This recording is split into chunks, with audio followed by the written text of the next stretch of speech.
I think we have invocation here from Word of Life.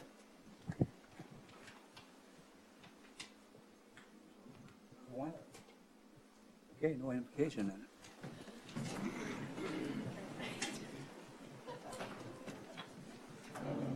Roll call. Olson. Here. Rice. Here. Dosher. McCardle. Here. Barrington. Allen. Here. Charks. Smith. Here. Okay, first thing on the agenda is approval of the consent agenda. Items appearing on the consent agenda may be removed by a city council member for discussion at the beginning of the formal agenda items.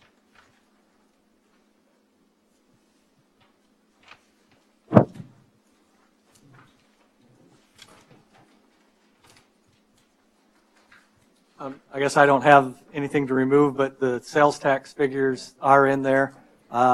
We need to have a pretty good December in order to meet our first and second penny budget amount, but it looks possible based on historical trends.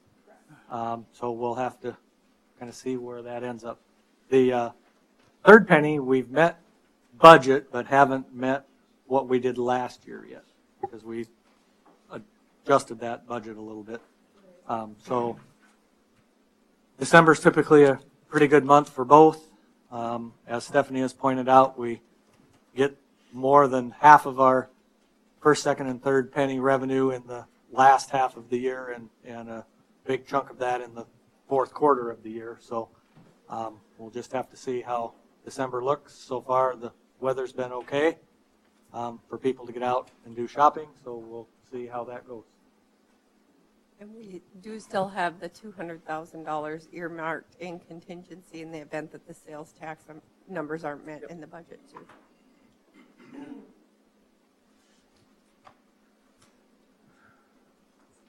Is there a motion to approve the consent agenda? So moved.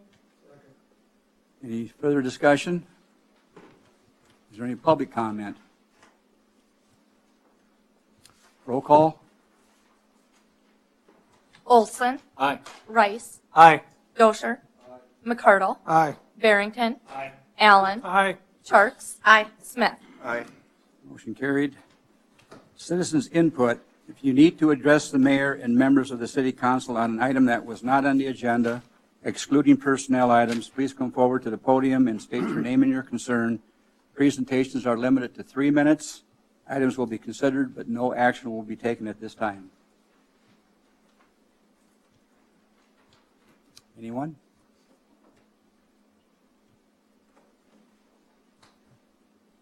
Okay, if not, we'll go into the entertaining motion for the city council to recess and sit as a board of adjustment.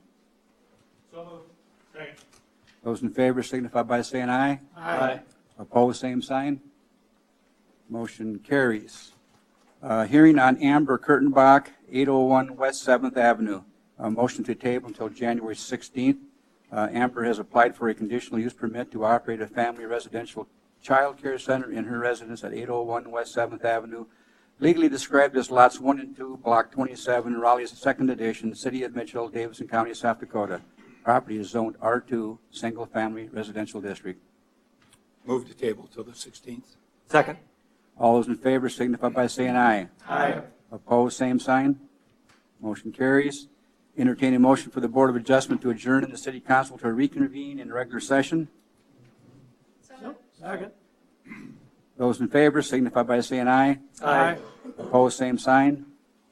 Motion carries. I'm going to mix the agenda up a little bit here instead of going right into the Pros Consulting Master Plan presentation. We've got a lot of people here in the audience, so I'm going to move into item number 12 on the agenda, which is action to set the date to open bids for the Sandburn Street project on Friday, January 12th at 10 a.m.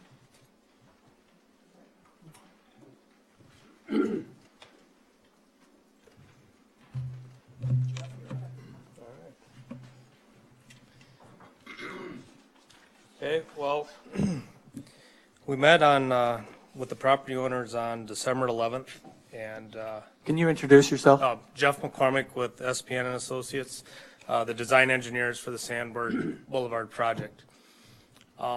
Here's going to kind of run through this meeting. I'm going to do a quick overview of the project. Most of you are familiar with the project. We've talked about it at the one work session. I'm sure there's been a lot of information getting distributed regarding the project, but just in case there's people that weren't here at the last the property owner meeting, I will run through it real quick.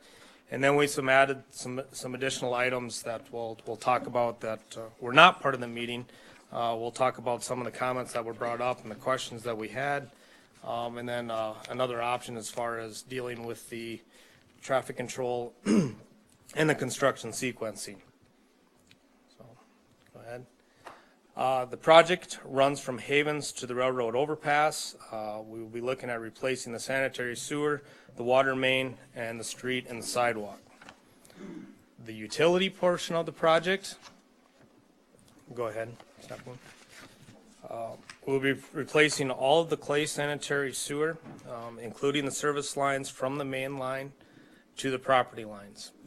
We did look at the possibility of lining the sanitary sewer, but just the movement of it, the up and down and the misalignment, it's just not a good option for the long-term stability of the sanitary sewer. We're looking at replacing the water main for the entire length of the project, including water services from the water main up to the property line. The storm sewer was originally installed in around 1974 as a concrete pipe. That is all in good shape. We're not planning to do anything with the storm sewer other than what's affected by crossings as we're going through with the water and sewer mains. So there is a little portion of that in the project, but pretty insignificant. Question, is there any new water services being Added? to any of I the? don't believe so at this time for any empty lots or something of that nature. I don't think there Okay. has been on this portion of the project. Correct. Okay. So, Thank you. street lights are going to be looked at, be replaced with Northwestern, and we are looking at providing temporary lighting during construction for the safety of the project.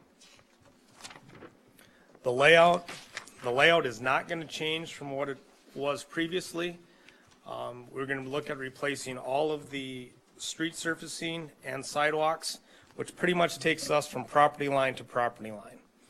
There's no additional right-of-way within that area outside of the back of the sidewalk. It's within a few inches of the sidewalk.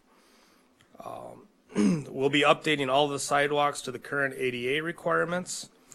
And with that, a lot of the driveways right now are fairly steep going up to them, or they don't meet the ADA requirement. They're okay for a driveway, but they don't meet the requirements for someone walking down the sidewalk. So with that, we've got a need for temporary easements behind those driveways in order to be able to go into that property so we can do the sidewalk at 2% where it crosses to the property line, and then we're going to need to make that transition back up to where their existing lots are. So we have requested at this time a 10-foot easement for all the driveway locations and 5-foot easement along the property lines at the sidewalk locations, just to give a person some room to work, do forms and stuff of that nature, because we are building from property line to property line. There was an example I had shown up there of what that easement would look like. This one is at Palace Motorsports. So traffic control is probably the biggest item to discussion regarding this project and how we're going to handle the movement of traffic. Yeah, Before go you, ahead. so before we leave, were there any questions at the owners meeting on easements at all? No, none specific to any individual easement or anything of that nature. Okay. Okay. That, I don't recall anything different on that. Okay. Traffic control. So when we started looking through and going through the project, we started to put together some preliminary estimates, and I think this would have even been before the work session that we talked about it. And we got partway in through what it would take to maintain traffic in that construction schedule versus completely shutting the road down and allowing the contractor to get in there and do his work. Realize it's hard to see all of the signs here, and I think we did provide a couple billboards that have a little bit bigger print of what this is. This is an example of what the signing would be for full road closure. We are planning to provide business signs similar to what was used on Burr Street, the blue sign with the business names on it. we're looking at signs of those on Havens to direct people to Minnesota or to Raleigh, and then those individual business signs to get access down the side streets to the businesses. One advantage that we do have on the project, that all except for one of the businesses has corner access to the side street. There's a haircut place on the very north end of the project that does not. And we are working on some other options that we could do with that one to try to get either a temporary access around through the alley, or we'll have to do some small phasing to get temporary driveways in from the north end for that business. So you've been working with the business owner on that property? We've been discussing with the city, and we've been reviewing options of what we think we can get to work or not. That's as far as it's gone at this point. I personally have not talked with the business owner. They would be on the streets. Yes, likely within those areas, or just off to the side of where those at. There's not any parking on Havens. That's where a lot of the, right. Yep, but it would affect that on Minnesota. So, obviously, the complete road closure is, it's the lowest cost as far as installing the project. It's the shortest construction timeline because we're giving the contractor the opportunity to work in multiple areas and not have to do a lot of maintenance with traffic control. It's what I would consider probably the safest option as far as those traveling the street, as well as for the contractor. But obviously, this is going to have the largest impact on those business owners on the property, and we are certainly aware of that. If you want to move to the next slide. With that, the detour for the project will be taking all of large traffic and all traffic for this option around on the bypass. So it would go from Havens all the way around to where the bypass meets back up with Sanborn. We would have another detour for those that end up at First and Sanborn for residential traffic to take them around to Minnesota. But the main focus of this was try to have one detour to make it the simplest for everyone and to accommodate the trucks and through traffic going all the way around and getting to another truck route as opposed to trying to bring those down Minnesota. So is that the way you would bring people to the Corn Palace as well? Right. Yep. And we had additional signs for the Corn Palace to bring them back around to Sanborn. And will there be additional signage for other attractions like the Indian Village? Will you be able to direct traffic that way? We haven't included any of that now, but obviously those are all signs that can be added and, Yeah. obviously with extra cost into the project. So, Jeff, if I understand this right, as Mel's question, the tourists, we're going to be taking them through Minnesota Avenue? Or all the way To me, if around? those that come on Havens are going to be detoured all the way around to Sanborn, and then there's signs coming down Sanborn from that direction, directing you to those businesses. Those that end up at First and Sanborn, we're going to detour them around onto Minnesota. But ideally, we want all of the trucks, and there's going to be at the bypass in Sanborn, there's detours there that says, Sanborn's closed at First Avenue, trucks use alternate routes, or, I can't remember exactly what all the signs are, but we have those warning signs previous to the intersection. So if there is a truck that's planning to go through, that they will be taking the bypass around the other direction. So if they're coming off the exit from the east and they go to the first exit on Burr Street and they come up to that corner, I see where there is some shaded area. Is that Burr Street there? No, the bright red there in the upper right, Yeah. that is the project location. Oh, that's actually Yep. the project. Yep. Okay, so do you feel that taking that traffic down Minnesota can handle that better than taking that traffic down Burr of the tourists that are coming up Burr Street? The tourist or traffic that would be coming down Burr and turning onto Havens Yep. to come down Havens, those we're taking past the work zone and back around to the bypass. There's no way to have them just, We can sign that through on Burr Street, but at that point, I'm not sure if most people are going to see that. Their GPS is probably going to take them past that sign. But I mean, those are some additional signs that. What I'm trying to get to is Minnesota is quite a residential area. Right, and we're trying, the only detour for Minnesota is to detour people out of the First Street intersection. Okay. We're not taking them off Havens onto Minnesota. We're trying to avoid that for that specific reason. There's no detour directing them from Havens to Minnesota. Everything takes them around to the bypass. Correct. I'm wondering if it wouldn't be worthwhile to allow the people who naturally take that east exit to go ahead and proceed. I mean, they could take Burr Street all the way down to. And they certainly still First. can. Yeah, and they certainly still There's can. signage there now, isn't there? I No, believe, Scott, is there signage there? no. At Burr?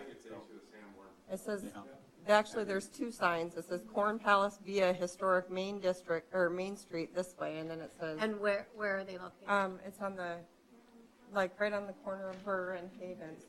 There, There's two there's no signs. direction No, 'cause I've down been- Burr yeah. to 7. And honestly, for these businesses here, we don't want to do that. We want to at least give these businesses a fighting chance to get tourists. So you wouldn't want to take them. right, we want them to come down Havens, and those business signs are on Havens so that they can see to turn on to Raleigh or turn on to Minnesota to get to those specific businesses, and then we're directing around from there. So, but other than that, those that coming down Burr Street, I mean, other than we could, expand on the Corn Palace signs going straight through the or Haven Street intersection, we don't really have a lot of that now. We're trying to keep the detour, to me, as simple as possible so that we can get people all around in one direction. I may be jumping the gun here, but I understand what you're saying about complete closure being easier and safer and all that kind of thing. If we decided to do what was done, this summer, half the street would be closed anyway, right? And so those businesses would have to go through what you're describing now anyway. Yes, and I will get to that more here in a little bit, but, right. So I'm not sure what the advantage would be. Despite cost, people saying, well, I'm not going to cross traffic to turn into wherever. You see what I'm Right, saying? and at that point, because of the, we don't have any extra width, to do any other type of temporary. I mean, Burr Street had right-of-ways of 300 feet at some locations. We're dealing with 66 feet. And we're trying to do underground work, which Burr Street did not have a lot of underground work with it, at least sanitary sewer down the center of the street. So even with that, we've got utilities that need to cross intersections. So even at that point, there is going to be times when, even though you're maintaining that traffic, that you cannot turn on to those side streets to Cedar or some of those other ones to get to that business. You'll still have to go a block past and come back around the other way because we got to do work in the intersection. So, and I guess with any of the other options, this detour still stays in place as far as your overwidth vehicles and your truck traffic.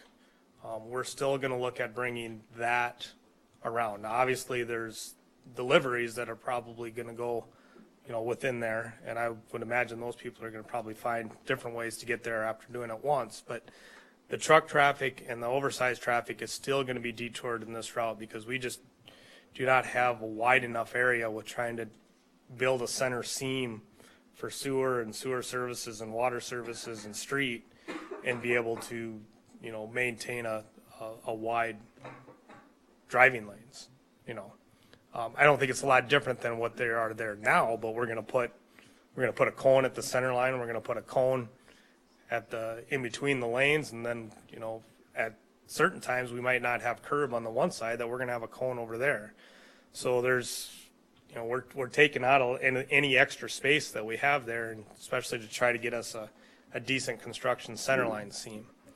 But as far as the project schedules go, the next slide, complete closure, we're looking at an April 9th start date, weather permitting, possibly with the ending in August 28th. This is a fairly aggressive schedule, but I think it's a schedule that doesn't put a lot of our local contractors out of the picture. I don't want to, if we get too aggressive with it, we're probably going to limit the number of bidders that we can get on the project. It's probably going to limit some of our more local contractors at that point. But we feel that this is a doable schedule, but it's busy. There's a lot of overlap. There's a lot of different things happen at different times in order to make this work. And with that, it's only a 5-block project, so there's not a lot of room to be working. It's not overly long that we can really spread out a lot of construction crews to be able to do the work. If we look at maintaining complete traffic through there and what that does to our schedule, we're looking at April 9th through December 7th. Obviously, depending on weather hits, we're probably looking at our plan for that one is probably considering a 2-year construction schedule, and probably expecting to have some type of temporary work over the winter so that we can complete it the next spring. This year probably would have worked. A few years ago, we got quite a bit of rain and froze pretty hard in the middle of October. So I think we would have to plan for the alternate on that case.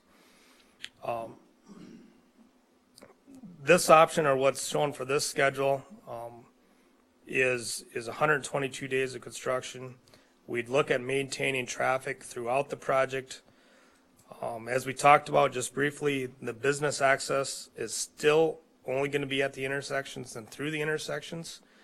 The driveways to the business, my recommendation is to have those blocked and control the intersection, the traffic in and out at the intersections, just because we're going to have center cones dividing the traffic down the lane, and we got a fairly narrow streets at that time with construction. And as they pointed out at the meeting, there's a significant amount of traffic through there.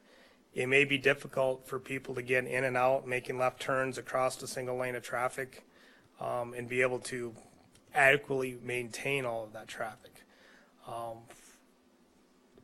Our proposal would be 4-way stops at all the intersections at this point on a temporary basis for the construction of the project. Because again, if we're going to single lane traffic, there might not be much of a break for someone to go across the intersection or make a left-hand turn for that matter. So the other thing with this is, because of the center line seam and some of the things that we're going to have to deal with as far as installing the utilities, there could be at times that I would say this would be at a block by block basis, that we're going to have the intersection or that block flagged and only one-way traffic on there, and you'd have people flagged on each end of the block, and they'd allow them to go north at one for a period of time and then switch them and going south, so that we can get construction into the center line of the road so that we can make those utility connections safely. If we're 8 feet deep and we want to dig right up to the center line, I don't know if we want traffic 3 feet away from it buzzing by there. So and as we talked about, with utilities having to go across the intersections and that work, there is time that those intersections will be closed. But it's not that it's not doable. It certainly is possible. Go ahead. At a time when an intersection might be closed like that, do you allow traffic down to that intersection and then make them, the detour would take a whole different view then? Right. And actually on the side streets, there's probably just a lot of road closed and Or not you necessarily just detour don't let at that point. anybody, if the intersection. If they're coming down Sanborn, they But won't you be able just- to make a right-hand turn, or they won't be able to make a left-hand turn onto that side street. and they'll have to go one block, one direction or the other and come around if that's the business they're trying to get to. So that kind of reviews a lot of what was talked about or what the presentation was at the public meeting. I'm going to kind of go through some of the comments and questions that came up at the meeting. Will the alleys be maintained throughout the project? Yes, that's going to be by the city. That will not be the responsibility of the contractor. How will water service be maintained to the properties during the water main installation?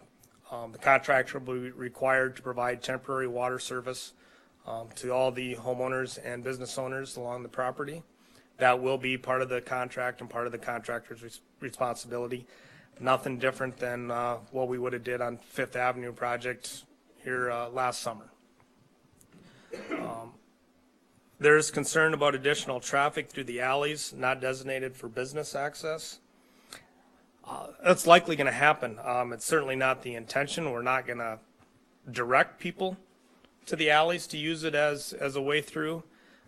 Other than I think there's a couple businesses that'll have to get access through the alley. We'll sign that for their access.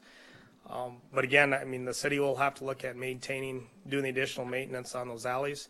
But it's certainly something that we're not encouraging, and we're not going to sign any through traffic or normal traffic to be going down all of the alleys. It'll be strictly signed for business in those locations. And there's a concern of shutting down the entire street. Will it adversely affect the business? And we certainly understand that, and that's why we're here discussing it again today. The question was brought up, has there been neglect in reviewing all the possible phasing and sequencing options?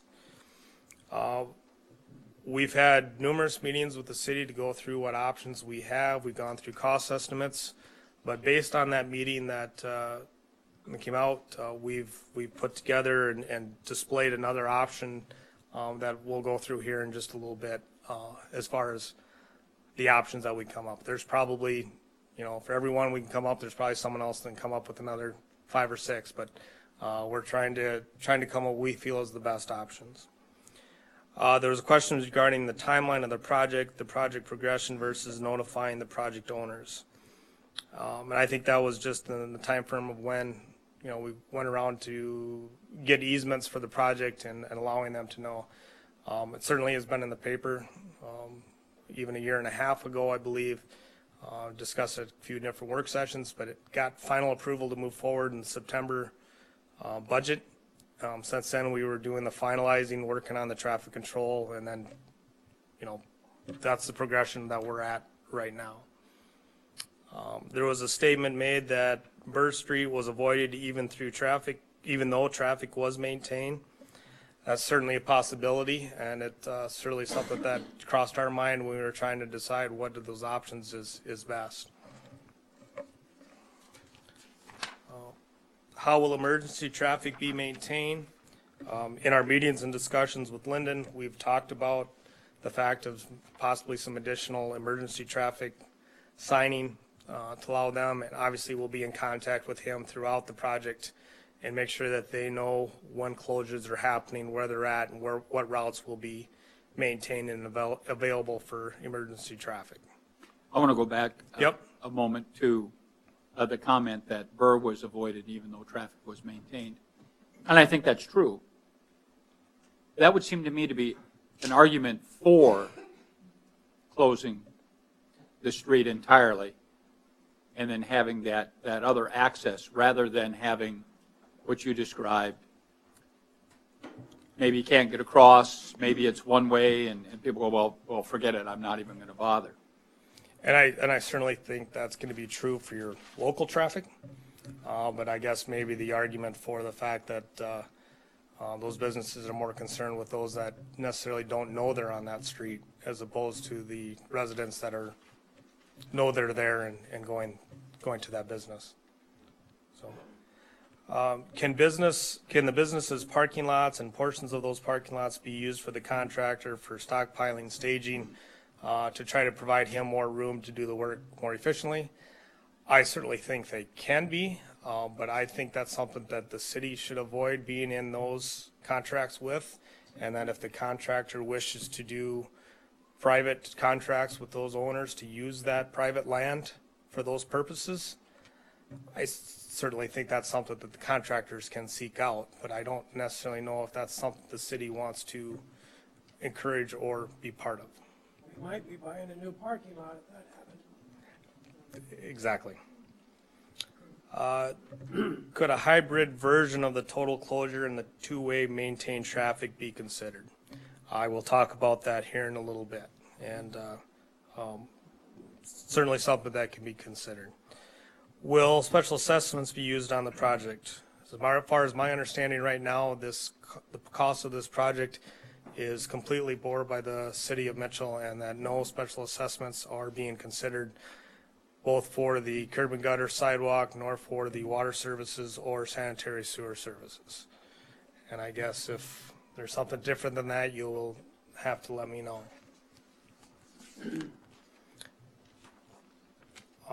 The temporary easements are needed for us to complete the match-ins behind the curb and for the sidewalk so that we can update the sidewalk to the current ADA requirements. Again, all of that is to be the cost of the city of Mitchell. Can high early strength and fast track concrete be used so that the street can be open sooner? It certainly can be. Obviously, that is again an option of cost. And I think as we get into this a little bit further, and I'm going to start talking about some possible incentives, I think that's going to be up to the contractor and his schedule, whether or not he would choose to use the fast track or not. And as we get into the incentives, I think you'll see why I think that's the best way to handle that part of it. If it was concrete, could you do 2 blocks at a time if it was a quick cure contract? Yeah, the most efficient way for us to do that would be for the contractor would, and you said they were just 2 lanes at a time, right? Correct. The most efficient way for us to do the paving, if they're doing a split paving, they would do curb and gutter in 2 lanes of traffic or to the center line in 1 path going down it. Right. So, but obviously with that, then, you know, that's 1 or 2 days or whatever. At that point, we've eliminated all crossings to the other side of the road at that point. You know, and we can make them stop and start at intersections and do them offset or at different times or half at a time. But with that, we're lengthening the schedule and we're increasing costs. Just a couple other comments. Property drives on the Sandburn Boulevard will be closed. I kind of visited about that already. And again, this is all items that come with the maintaining a 2-way traffic during the project. The intersections will be the only accesses to the business from Sandburn Boulevard. That recommendation is based on the fact that I'm just concerned we will not be able to get traffic in and out of those businesses. We'll have problems with cones, and it's just too narrow of an area with all the construction traffic and construction cones in the way to be able to allow anything different than that. There will be periods of time when the intersections will be closed to cross traffic, either due to the utilities or the concrete surfacing that we just talked about. More than a day or 2, or what's the maximum amount of time? I would say for the utility work, we're probably a day at a time. Concrete, you know, even with the fast track concrete, we're probably looking for at least 3 days, 2 to 3 days. You know, I would probably plan on 7, just, you know, because I mean, even a early straight concrete, depending on the conditions of weather and what happens, I mean, we could still be looking at close to 7 days at some of that before we get the strength we need. So, yep. And on the very south end of the project where we have to connect back into existing utilities, sanitary sewer and water as they crossed Havens, they are in the location that they're at. There is times where that access on Havens will have to be closed in order for us to make that utility work and safely have open trenches in that area.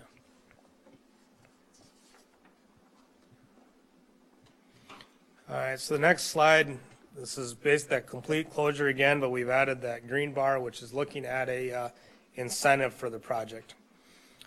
This schedule, we're looking at a substantial completion date of September 1st. And what we've looked at is an incentive of $1,000 a day starting August 18th to July 30th. And then $2,000 a day from July 30th to July 17th. Our substantial completion date is set on what we feel is a reasonable construction schedule. So anything that's happening ahead of our substantial completion date of September 1st is what I would consider accelerated. Now, we have anticipated 27 days of weather. Well, work cannot happen due to rain or wet conditions. And that days was based on, the DOT has a document out there that says, if you're doing grading type work, anticipate 4 days for the month of August and 7 days for the month of June. So, I mean, that's the type of, we use that document to develop the number of rain days that we're estimating. So if you look at the schedule, if everything goes exactly as we planned and they don't miss one rain day, which is the bottom, second to last red column there, they'd easily hit about in the middle of our incentive package. Now, we limited the incentive just based on our discussions with Stephanie at $45,000, but that is something that to me is completely set by you and the council. We can certainly do something more aggressive, something less, something more dollars. That's what we looked at right now based on project budget. Okay, I think that's it for the road closure. All right, so this next one, we got all kinds of crazy colors in it. This is the, I don't know, call it the hybrid, call it the extra option that we looked at based on what we received from the comments at the public meeting. Was, well, what if we close it so we can get the underground work done and then allow us to open it back up? The major expense and the major time constraint with maintaining two-way traffic is, to me, the safety in the trench. We had $200,000 worth of barricades, jersey barriers down the center line, as well as moving them in order for us to do the utility work and feel where we had a safe trench condition up to 8 feet deep right off the edge of this pavement. So this option would consider, in the blue there, would be the underground, and that is roughly 81 days or so, calendar days, of utility work being completed. From there, we feel that the contractor can begin to maintain two-way traffic on a temporary gravel surface, and that would be shown in the very bright blue at the bottom. Well, I'll come back to that green there in a second, Stephanie, way at the bottom. Yep.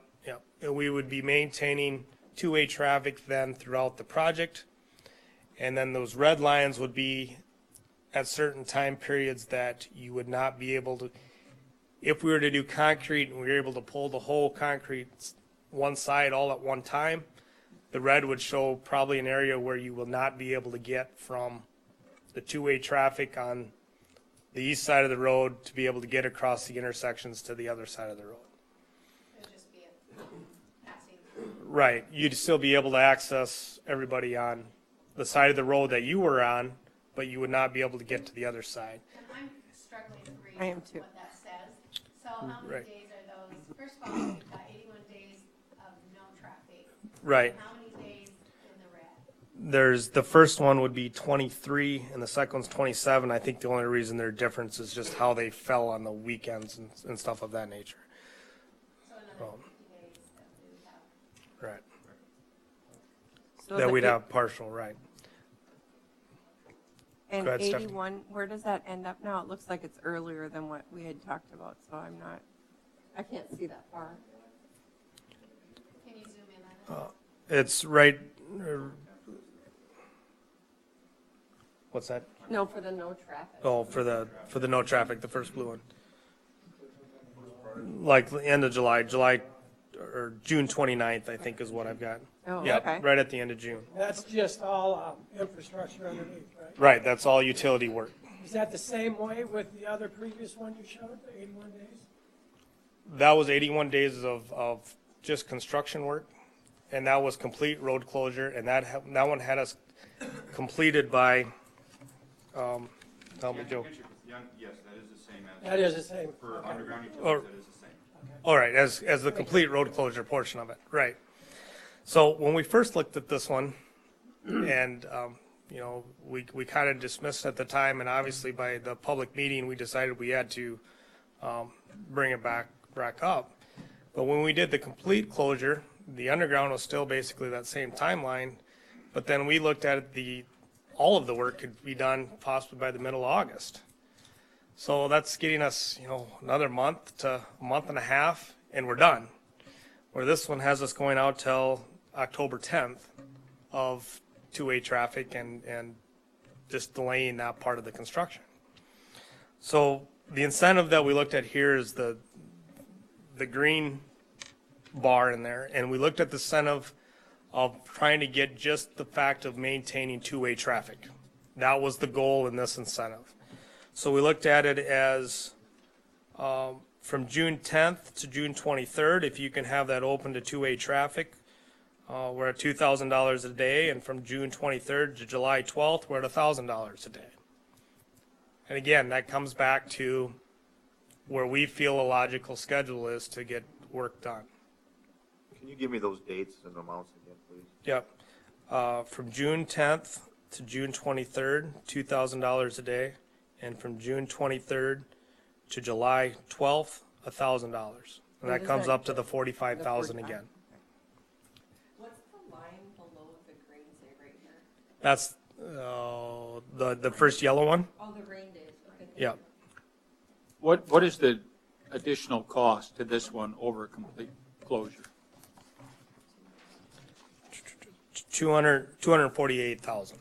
With the incentive. That's including the incentive in it, yeah. Well, they're both the same as far as incentive goes. So. That's just your estimates though, isn't it? That's not actual bid. Right, that's our estimates. That's estimates, that's what we got to work with at this point. So hopefully everything comes in less, and, you know, at that point, I don't know if there's consideration. I feel like we have to sufficiently bid this, I feel like we have to have these incentives laid out and provided for the contractor. And of course, that to me is the part that makes it difficult, because these incentives right now are based on what we have considered for available budget for the complete road closure. And if those bids come in high, then we're over budget. So I don't know at that point if it means that the project does not go, or there's additional funding that has to be founded for it. Likewise, if the bid was to come under, well, could we provide more incentive? Well, possibly, but we don't know that now, and I feel like that has to be defined as part of the bid. That incentive is predicated on good weather though, right? Well, to me, I mean, if it rains the month of June, no matter how dedicated I am, I'm not going to be able to Not going to make it. complete with the incentive. right, and I think that's the way, I mean, this is, to me, I've got this set up as by calendar. And I think for the incentive, I think you would keep that, because the whole idea is to get it open as soon as possible. And yes, if we get bad weather, more than likely the contractor is not going to see that incentive. But I don't think we want to look at extending the incentive dates based on bad weather, because And this is not a state project, where the state project, I don't believe they work on a Sunday, do they? I couldn't tell you I've that. never seen them work on Burr Street on a Sunday. So this incentive right here would be about 6 to 7 weeks longer than a complete closure, right? This would take about 6 or 7 weeks longer than Yes. they shut it down completely? If we shut it down completely, but the two-way traffic would be open up to 4 to 6 weeks earlier. Okay. So that's, to me, that's where the trade-off is on it. We're gonna open it to traffic sooner, but the last part of the project is gonna take us longer, because we can't, you know, especially if we're doing concrete, you can't work as many areas, and you've got to be able to prep an area and pave it and pour the concrete and wait for that to cure before you can do the next spot. We just don't have as much area to work with at that time. that you could speed that process up. And even with this option, there would still be times when a business would not be accessible from Sanborn. Correct.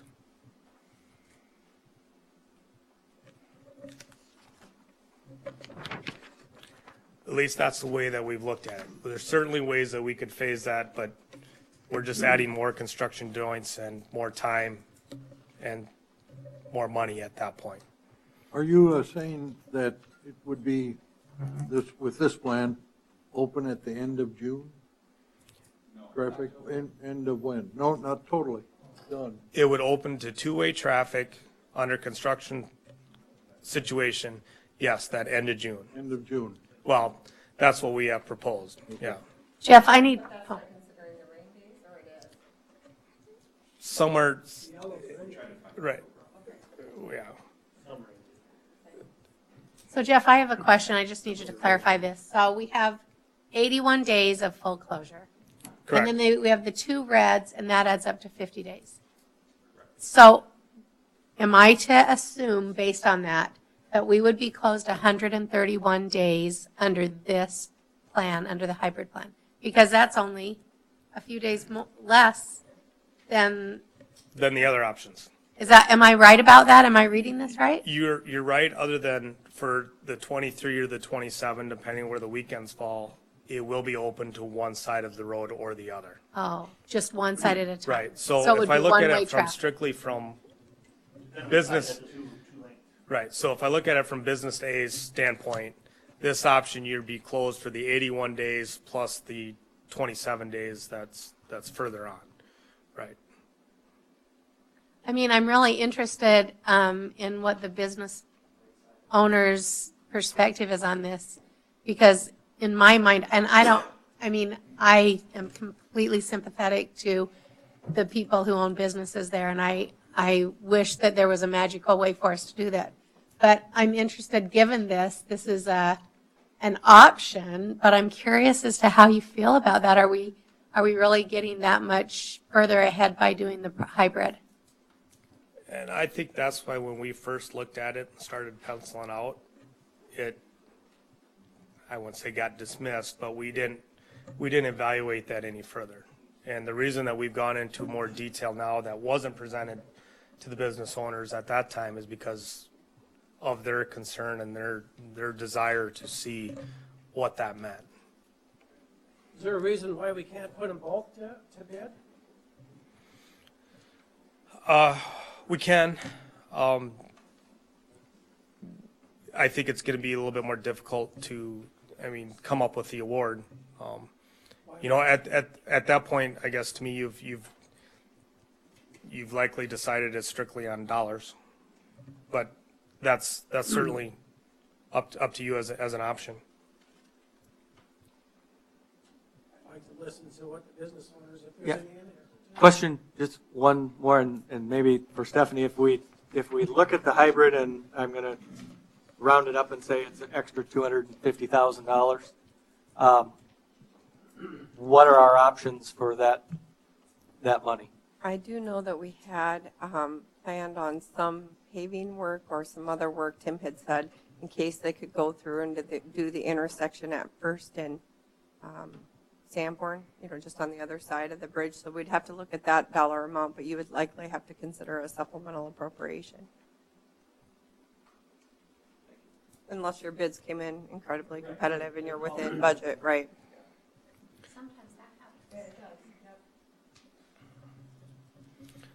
I guess just for anyone's information that might not be aware of it, that was the council's desire to bid this early in the year to try to get those competitive bids and be one of the first projects out. So hopefully, there is that opportunity of getting competitive bids. 2 points I'd like to make is, if it gets reopened at the end of June to traffic, tourism really doesn't start hitting till mid-June to late June. A lot of schools are still in session, Minnesota into June. If they'd have some traffic. But secondly, if it's totally closed or open with the gravel road, and it's going to affect their business. It's not like, man, the street's open in front of me, so I'm going to be I'll have sales increases, it's going to be off by, pick a number, 80, 90%. It's not going to be good either way.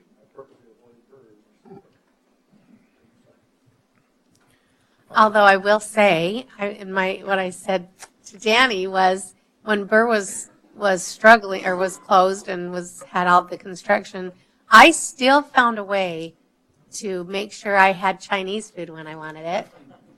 I found a way. I want you to go to the next slide. Maybe what we can do is have Jeff finish his presentation. Yeah, I've just got two Then we more can bring things the to go owners. through quick, Okay. and then we can go from there. So this is kind of just putting all three of those together at one. The top is just the complete closure. The pinkish color or orangish, whatever that is, would be the time at which it is closed. That light blue is showing where the incentive is for trying to get it done earlier or ahead of schedule. The next option below is the full road closure. And then maintaining the two-way traffic throughout the entire project. Sorry, thank you. And again, at that point, we are probably going to have to do some revisions and try to figure out where to split that and plan on going into the next year of construction, because I don't want to bid a project hoping the weather holds good till December 7th. That does not appear to me to be a win situation for us. So, and then the bottom cluster is if we were to do somewhere in the middle, turns out to be pretty close to that. The red showing when it's full road closure, the bright blue showing when we are not allowed to get to traffic from one side into the other. So, and then the last slide I got is just what that means as far as cost for those alternatives.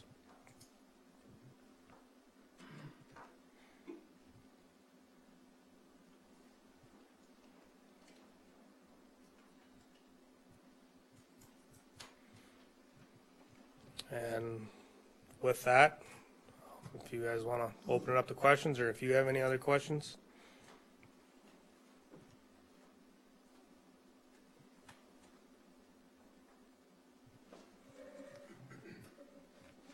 I'd like to hear from some of the business owners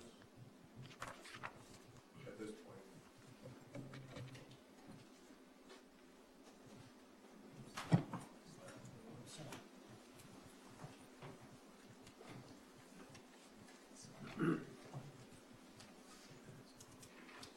Hello. Thank you for your time tonight. I'm Josh from Marco's Pizza. And I guess, it's the big challenge that we have here. I think looking at the full road closure and the cost what that'll cost, and look at the two-way traffic throughout the entire project is a big difference, right? For me, I'm a new business owner in town, and just the visibility of my location is so important to my success. And I feel if that's taken away even a little bit, it's gonna be tough to weather the storm. I'm fortunate enough, at least, that we deliver. I know some of the other businesses that I've talked to along that street, they don't have that option. So I don't know what it'll do for them. I think realistically, keeping two-way open the whole time isn't going to happen. So the choice is really between 142 days or 242 days. And I guess my question is, with part of the road going to be closed down anyway and people not being able to get to you, even if there is two-lane, do you want an extra 100 days of grief spanning 2 seasons, or do you want to get it one and done? I think it's an extra 100 days if things don't go in order, correct? It wasn't No, that it's much longer. it's an extra 100 days. Okay, well, for me, an extra 100 days of people driving by and seeing Marco's Pizza when they're on the way to the Corn Palace and they're going to stay at a hotel in town and say, hey, let's call that nice looking pizza place we saw on the way. To me, you can't put a price on that. Okay. So it is important. Even if it is a little more challenging to get through, I think the visibility is everything. They always say location, location, location, right? So people driving by have got to see my location so they understand, where it's coming from. Right. And again, I get the cost. It's a tough deal. I still question why the total closure was brought up. I've never heard of that before. And you know, I think during the public meeting that we had, obviously it's going to be a lot cheaper because it's easier. You know, the comment was made, it's like getting your house remodeled when you move out. Well, who's going to do that?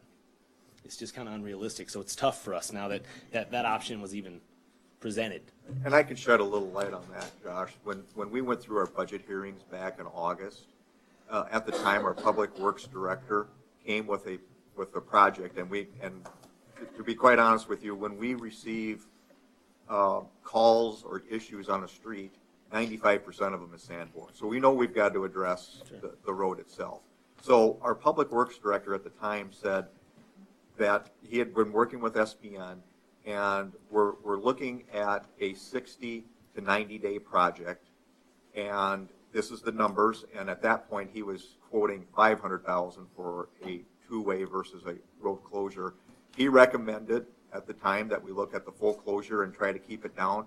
Well, since then, obviously working with SPN, that 60 to 90 days then expanded a little. I think if we would have had that information right away, then we could have had more discussion. But that's what led up to us putting it in the budget. I appreciate that. And do we know, was there a reason why that changed so drastically?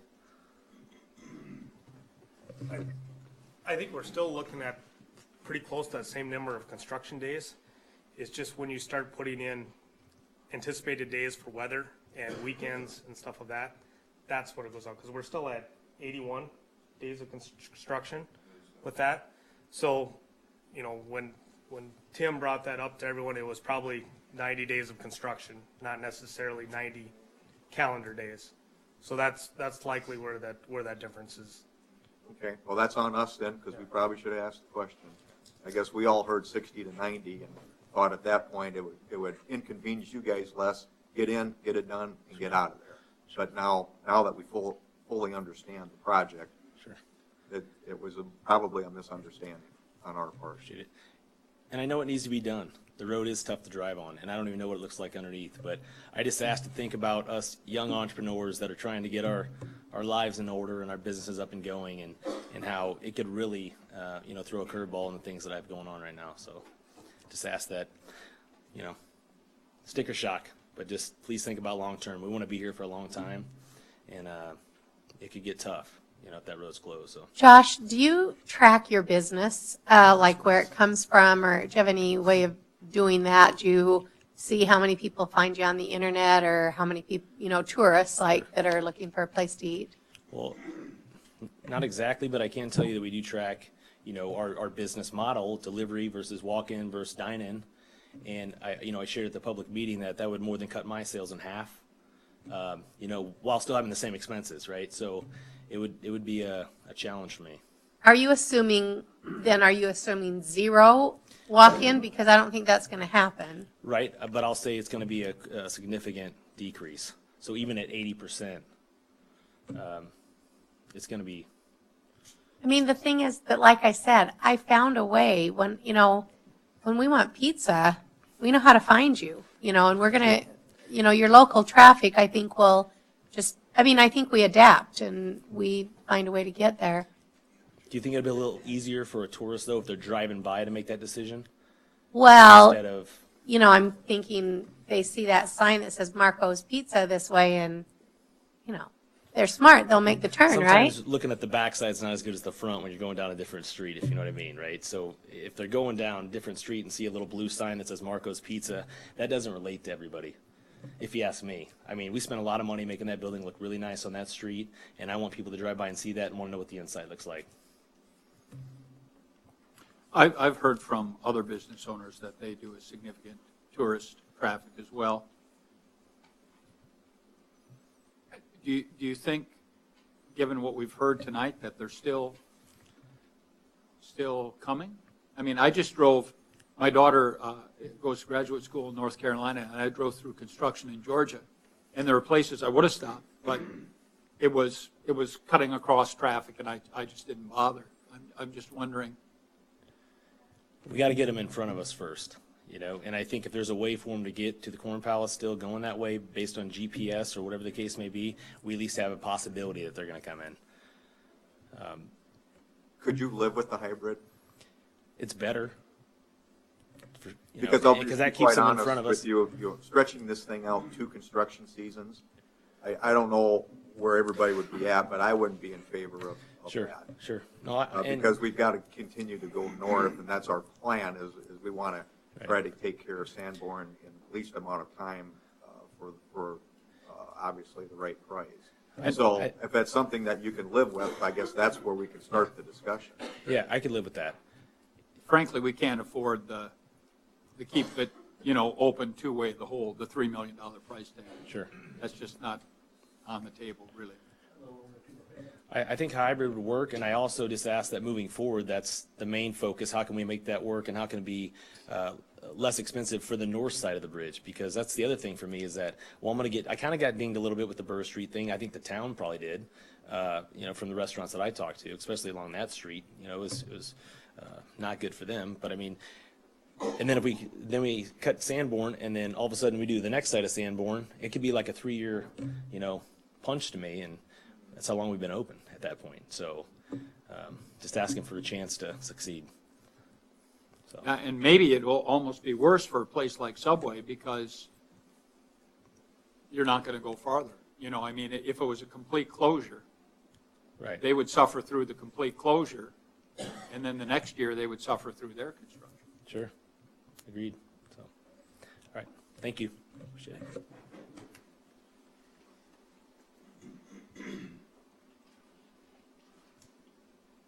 I guess I'm whatever we do, but I'm really concerned about the hair place. Because these other places, like we just heard, it wouldn't be good, but there could be some adapting. But if you don't have any excess at all, I don't know what that particular business does. When you said you were considering something, what, are we bulldozing houses and making a road? What are we doing? No, somewhat to the extent. We've talked about the possibility of working with adjacent property owner to be able to, and Terry's been talking with them more, but to be able to remove some privacy fencing and do a temporary road to skirt around their business so that they can have front access. So through the alley and then on the north side of that building? The other advantage that we do have on the project is when they did the overpass, or when they redid some of those utilities some years ago, the water and the sanitary sewer were completed about to the middle of that property or pretty close to it. And that's where the sanitary sewer improvements are going to start, because that's the lowest end. We're going to go up from there. So it's very possible that we could get through that driveway with those utilities. To me, the road's still going to be closed, but we could allow a driveway access basically from that intersection into that business and then back out through the front of their place. But again, there's at some point we're going to have to do the sidewalk and the curb and gutter and the surfacing in front. That we can't maintain that throughout the entire project. But that is a little bit of the advantage that we have with their location, that we should be able to get that access from the north end. I know there was, at the public meeting, there was also some concern expressed that the buses would not be able to access the alleyway. I know Jessica went and looked at it with their bus and said, and Jessica, I don't want to speak for you, but she did say that the bus would be able to get back there and that they could even walk the people that, I guess a lot of people take the bus there to go there for service. They could even walk people to the ramp to make sure they can get around too as well. And we'd be willing. Oh, go ahead, Terry. So South side? Transit would also be willing to call to let the passengers or the businesses know that we are there with their passenger. Because the property or the business owner had commented they wanted to be able to see that their clients were there. So that was the other thing that the Palace Transit said they would do. So we talked about the possibility of two options. Option A was to use that alleyway. There is a little area behind their building to park that would be outside of the alleyway. The bus would take the customer and they would drop them off at the door. They would walk their customer right up to the ramp that is, on the outside of the door, and then they would call them, like Jessica said, and say, hey, we have one of your customers here at the bottom of the ramp. That, I think, is the best option.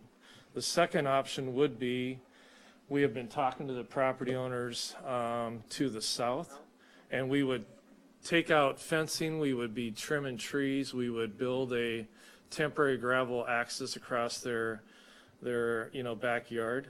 The only thing it does is it limits their use of their yard, for one. It is a safety issue because you got people cutting across their yard, and two, they have no place to park then. So we would need to find a place for them to park. So if we could work out a solution to where we could either use, a temporary access coming off Sanborn, and or use the alley idea to get us through, this construction phasing, that would be our best option. If you did the one where you came in from the south, they have a pretty big parking lot in front. Couldn't you just make it so that they could come around and still park in front? Have the people that Of the live to the customers.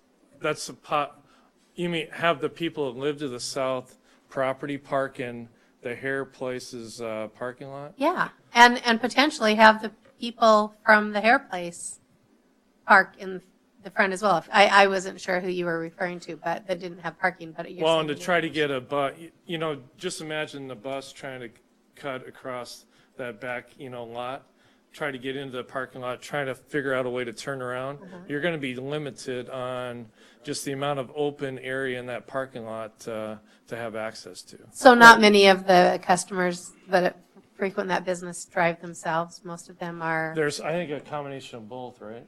Okay. So you got people that drive there, and you got also people that get, I think there's, 2 people get dropped off by bus? We have 2 to 3 passengers. Okay. So 2 to 3 passengers per week get dropped off at the hair salon. Terry, the road that's not even an option. I mean, I can't imagine anybody's homeowner liability insurance covering. That's why that's probably our worst case scenario. Yeah.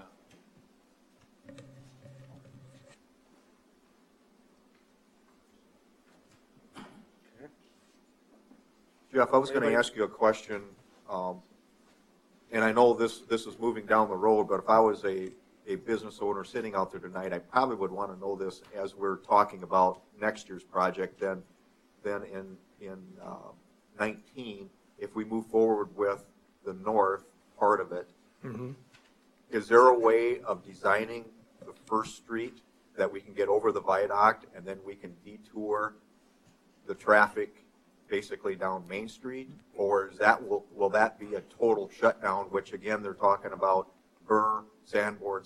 We're going 3 years in a row. Right. Obviously, one of the biggest aspects of the north project is to try to alleviate the flooding that occurs at the 9th Street intersection. So we've reviewed different storm sewer options, and the most economical is to actually bring storm sewer south to First, then over to Edmonds, right? Edmonds, Joe? And then discharging that into Dry Run Creek. So with that, there's some significantly deep storm sewer, but we would intend in phasing that project to get through the First Street intersection, to get that back open and maintain traffic in the First Street intersection before we would continue closure going to the north. But that part of that project and the depth of some of that storm sewer and the utilities that are on that side will pretty much make the idea of trying to keep two-way traffic open during utility work even more difficult than it was with this one. This one, we didn't have the storm sewer we were worrying about. We did not have the depth that we're going to be dealing with storm sewer on that second phases. I have a question. Why can't we get bids on all 3 alternative ways of doing, total closure, 2-way, and the hybrid, and then we'll know where we stand, as far as bids, or don't they do it that way? We certainly can bid those options. My only concern, and I mean, you can do it in what's in the best interest of the city. I feel you're going to be kind of in that same boat just a month from now. But I think it would be, at that point, I would want to try to somewhat establish how that's going to be evaluated so that those contractors know what's going to be considered the difference? What's the breaking point to go from option A to option B to option C? What would you need for additional design time to, just because the We're council going had- to need probably with that of going to that, the two-way traffic, we're going to have to do quite a few different sequencing plans and some more traffic control. So we're probably going to need another 3 to 4 weeks before we can be ready to start advertising at that point. What if you would do the complete closure and the hybrid? Certainly can. We're going to need a few weeks to change some specs with the hybrid option because as we were directed earlier, we were ready to go with the full road closure. So we're going to have to put some of those items together. And I think I looked at it as if we're going to go with that as an option, I'd want to change that invitation to bid to go to February 2nd bid opening rather than January 12th. But that's certainly an option. We can bid it with both. One thing I would be concerned with that is, I mean, obviously the contractors are going to know where items are at and know what that incentive is. There is the possibility that we could actually see maybe one of the cheaper options go closer to where the other one is, you know, just a little bit under what that secondary option is. But it's certainly something that can happen. I can't speculate how exactly the contractors are going to bid that. So, Jeff, let me ask you this question. Mm-hmm. You have built in an incentive of 45,000 of anywhere from June 23rd to July 12th would be 1,000, and prior to that, June 11th to June 23rd, 2,000 a day. And I know you can't, obviously you can't speak on behalf of the contractors, but I hope maybe you visited with them. Is that enough incentive to actually back this completion day up if the weather permits it? They certainly seem to scream when that's the damages on the other end. So I would assume that has enough to play Okay. on the incentive Well, end. But those numbers were based on what we thought was potential. I mean, that would be theoretically possible, and what we had available for the budget. Okay, now here's my next question then. Yep. If we're going to try to find $248,000 for the hybrid, why wouldn't we take your incentives and double it? That is completely your decision. That's obviously As a far call as the the- council can make. It's just that without having the budget authority to go there, I think it's just the conversation for now for your guys' direction. Or whatever number or wherever you think we should be, but anywhere south of 248 possibly gets us closer to the completion date than it is if it was even a two-way. Do you mean for full closure? Full closure, yes. Could you do that with an alternate? As far as explain a little bit more what your meaning is with the alternate. About the incentive to do that, could you do that with a, And have the contractor put in what the incentive is to get to that date? yes, just, just put it. Right. Or from the same respect, Could be hungry. you could bid the base bid as the hybrid option and add alternate to get to the other date. I mean, that's certainly a way that could be bid. But as far as establishing what the number is, there is DOT table for based on the size of the project. This is what the damages are per day. So, at a $2.5 million project, the damages should be $1,200 or $1,500. So I don't know if we can use that, we look at that same table as far as an incentive goes, although. Okay, so just quick, and then you can jump back. So there are incentives and penalties that if we miss the date long? Right, we've got penalties as part of the project, and I Okay. think they're $1,500 a day if they don't meet the substantial completion date. Even with rain dates and everything included in it? Now, rain dates would probably start to play into it as far as a completion part of it. Because, but we can spec specifically the number of rain days that we've already anticipated. So if we anticipate there's 27 rain days and there's only 25, well, then we're not going to provide an extension.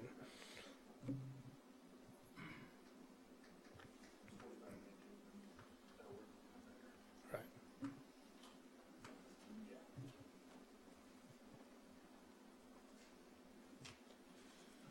Well, yeah, Bruce, do you have some comments? My name is Bruce Haynes. First note I want to make is thanks to all the council people for being very pro-business and proactive during this process. It's been a really good experience. Stephanie called me today. I really appreciated the phone call today. We were here during the last meeting and talked some about this hybrid situation and everything. One of the things that's ringing in my mind is I don't want SPN to do a lot of extra work, and they've done a lot of work, and it's been good work, but actually the city has 3 projects coming, this next year project, then the 19 project, and then the 20 project. And I think now is really an important time to get all of your homework done and bid all of those projects, all 3 of them, so you know exactly which projects work, because you may have a different phasing in your next project. And if you do the bidding now, and I know it'll cause more time and trouble, and it may delay this project, but to go into next year with a full gamut of information, I think that's going to be more important next year and the year after than it is even today. And so I think there's a missing piece of the puzzle here, and that is we've got a pretty good scope on where we're headed on this project, but with better information, the council can make better informed decisions next year and better informed decisions the following year, because you're going to be doing this 3 years in a row. And so I would encourage you to bid as many options as possible to get the most information as possible, because other than I think some time from SPN, and I think I hope the bidding will be very clear cut to, if you've got 3 options out there, to pick the right contractor based on reputation, who they know, what they've done, that type of thing. But I think there's a piece here missing, and that's what do we do the next year and the following year. And so I think now is due diligence time. You do your diligence now, and then you have a lot easier assessment the year 2 and 3. And so I wanted to make that point. Josh brought up an interesting comment, and I'm going to give a business perspective here about being closed. In business, there's a lot of days of break-even sales. And if you do this many dollars in sales, you can make money from here up. If you do this many dollars in sales, you're just not going to make money, period. And when you fall below break-even sales, then it's survival. You can pay your help, or you can pay your utilities, or you can pay your tax, but it's very difficult to pay your bank payment, or it's very difficult to pay, anything else that comes, and we all have to survive through those things. But when we can mitigate those things or limit those things, and we can keep as close to break-even sales as possible, it makes a huge difference to the business. It really, it gets you through it. This is tough stuff, but it gets you through it. And the last point I wanted to make was it's been a great week. I've had phone calls. I've had great conversations. I've talked to council people. I had a nice conversation with the mayor the other night after the meeting. It reassured me that this council is very pro-business. And when I walked into the meeting, I wasn't sure as to how this project was going to unfold. And it was very reassuring that I think we're all on the same team here. So thank you guys very much for that. Bruce, I just want to mention, since you brought it up for the public, we really can't bid out 2 other years, in part because a contractor's not going to do it. They're not going to know what inflation is, what concrete costs, what their labor costs are, and then we're not able to bind future councils. I might have misspoke, Mel, and I'm sorry about that. I was talking about this option for next year only, to be able to bid all 3 options just for next year for a reference point. So as we move forward, we have those references to work off of: total closure, partial closure, and, completely open. That we would be able to plugged those numbers in and said, well, last year, these are the numbers and these are the slots that they fell into. I'm sorry about that, Mel. And to address that a little bit, and it got to go back 3 years when we first talked to SPN and go and research how the Sanborn came up on the radar, and we asked them, we paid them, please go research what it's going to take and how many phases it will take in order to get to even the point we were today. So that goes back 3 years now, and I guess what they're telling us and what they've told us from the beginning is the trenches are going to be so deep and the right-of-way is still only 66 feet wide, it's going to be real difficult and expensive to maintain two-way traffic all the time. And to have a contractor look at maintain two-way or have partial or have full closure, why am I going to, I'm going to put my sharp pencil into whatever project is going to make me the most money, and my other projects, my pencil might not be as sharp. So I question the validity of having, because it's going to be the same contractors over and over and over again. They're going to have to bid all three. It's not going to be one contractor doing two-way and another contractor doing full closure. And they're going to look at, well, which one are they going to really look at?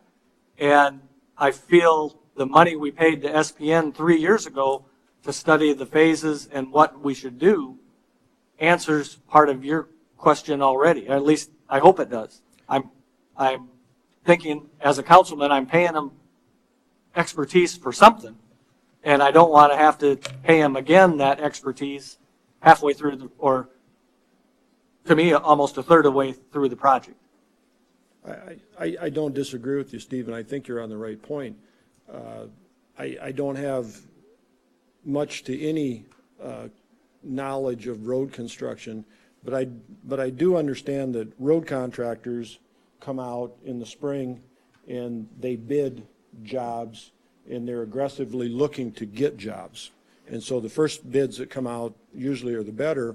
If another one comes along and they say, well, let's try to see, we need another little filler in, we'll bid this one higher. All of a sudden, maybe they get it, maybe they don't. As time progresses, if they've gotten one or haven't gotten one, finally when the third one comes along, you bid that one even higher, and all of a sudden, if you get that one, now it's the fear always is, you've promised Mitchell, and then maybe you had a job in Parkston, and you promised Parkston, and it fragments these jobs so bad is, you know, I'm supposed to be in Mitchell, and I'm supposed to be in Parkston, and I've got half the guys here and half the guys there, and I liked what Jeff said a number of times. Aggressively bidding the project reinforces to me as a business person that we're aggressively bidding and we're hoping for aggressive construction, that we don't get fragmented people. And, you know, how often do you see that? Right, they're doing 2 and 3 jobs at the same time, and you call them on the phone and say, why aren't you here? Well, I'm in Parkston, I'll be there, and, you know, that's the nature of that beast. But, so, you know, but I still think it would be money well served to going forward to understand what we have our arms around in the world of road construction right now. Maybe everybody's busy with road construction, I don't know. But I haven't got a lot of reports yet because it's early, but that is why we want to try to bid as soon as possible. Thank you. So Jeff, following up on that, what is you said 3 to 4 weeks if we do the hybrid. That's going to be added to it. So instead of January 12th, we're talking like about part of February. February 2nd. What is the risk that we run then that these contractors are already getting things lined up in January like we've already kind of discussed? Pretty hard for me to guess what that is because I don't know who else has projects out there that are bidding, and I haven't looked here recently to see if other firms or the DOT has projects that are bidding in that time period. I think even with the first part of February bid, we're still early in that bidding season. You know, and one of the comments is, you know, the first bid's out, get the best price. That's not fully the extent, because once you get towards the end and the contractor hasn't found that project yet, or he's been second on every bid he's put in, he needs the work, you know, so there's the possibility that, you know, even somewhere down the road that, you know, bidding later in the year can be just as beneficial as early. But I think from January 12th to February 2nd, I don't think that's going to put contractors out of the project, you know. But if we go too much further than that, we might lose some competitive bids from some of our local contractors. So what is your recommendation, or it's what you can accomplish with your business if we back it from January 12th to February 2nd? What can you get done during that time period? Just the hybrid, or could you do all three?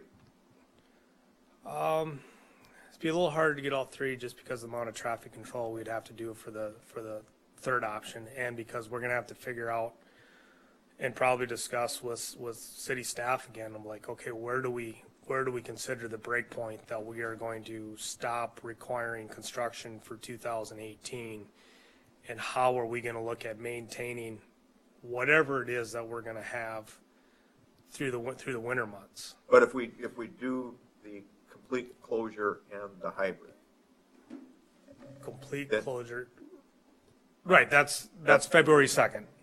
I'm good with that one. Okay. No sooner than Probably not. I mean, we could look at it when Well, the problem winter is January meeting. January 8th. would be either the 2nd or the 16th. So you have a extra Tuesday there in January, so your first city council meeting in February would be the 5th. So if they if they open bids on the 2nd, you'd have your bid award on February 5th. So you're meeting January 2nd and then January 16th? Okay. They're 'cause both Tuesdays. My 'cause thought there's with Monday the holidays. February 2nd bid date was that we could begin advertising the week of the 15th. Is that what we talked about, Joe? Or that week of the 16th? Or January 16th, that we would begin advertising at that point. Well, given the fact where we're at, I'm just going to maybe make a suggestion and get us off the schneid here, is I think it's to our advantage to look at the full closure and then also bid the hybrid, just to see what it comes in. And if, I heard you say if we push back too much further than February 2nd, then you are running a risk that you're hitting this prime time. But the other thing that I would like to do, and you guys can have a discussion with me, is the incentive. If we're in control, I know what the industry standard is, but that basically is to build in, I think, in the end, and what damages they are. If we truly are looking at it, and we've got $248,000 on the table, and if we roll part of that into the complete closure, and your first date, you wouldn't say it if it wasn't at least realistic, your first date was June 10th. So I would like to up that incentive by twice as much as what you got in there.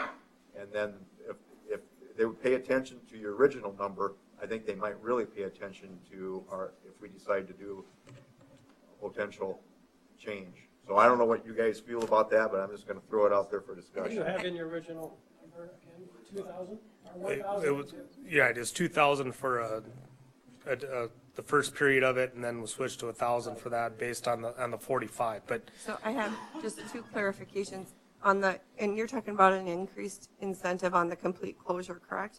that one only, right? Okay, so in that case, I believe that the early incentive went back to July, not June. Isn't that correct? I can't see, it's so small. The incentive dates you were thinking of, Jeff, were for the partial. That's for the partial closure. Partial, or the hybrid option. Right. That was getting it open. Yeah. That was getting it open to two-way traffic. Yep. Yeah, that's where you go. Oh, okay. Yeah, it was July Yeah, so 17th July was the 17th earliest I had for is- that one. July 17th Yep. was the, So my question would also be, I don't remember who, Dan, maybe that was you that brought up the question, that instead of doing the incentive per day, Can you do it as the bid alternate for the earlier completion date, knowing that the price would go up and let you consider the contractor putting in the price, or is that an option? Right, that is certainly something we could look at. We could look at bidding the hybrid option as what I would call the base bid, you know, and show that as the sequencing and the part of this bid that they'd be putting together, and then have them put in what the extra cost is to the city in order to meet the other time frame. And they can establish that number that they can get. Trying to guess what that incentive needs to be, and then you can determine whether you want to accept it or not based on what the dollar difference is. And based on what the available budget is for the project. So in the total completion, what date would you recommend for that? Then we would be going to the. Is that July?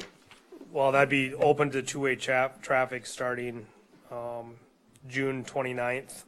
On the complete closure? Right, yeah, it'd be opening two-way on the, well, not on the complete closure. No. On the hybrid option, and a substantial completion date of October 10th for that one. So that would be the two milestones that have to be accomplished, and we could put damages on both of them.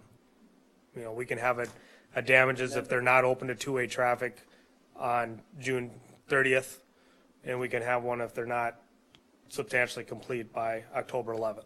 And then incentive to beat the June 30th date and incentive to beat the October 10th date? Now, I guess my thought is, do you want to offer an incentive for that option, or just the incentive for going to the other one? I have a question. Can you come up to the microphone, Josh?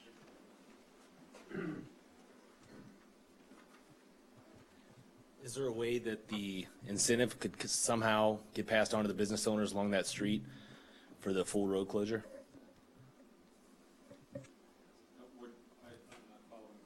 If there's $248,000 on the table and there's 5 business owners, is there a way that we could maybe get some of that and support the full closure with the loss of business and loss of profitability and things along those lines?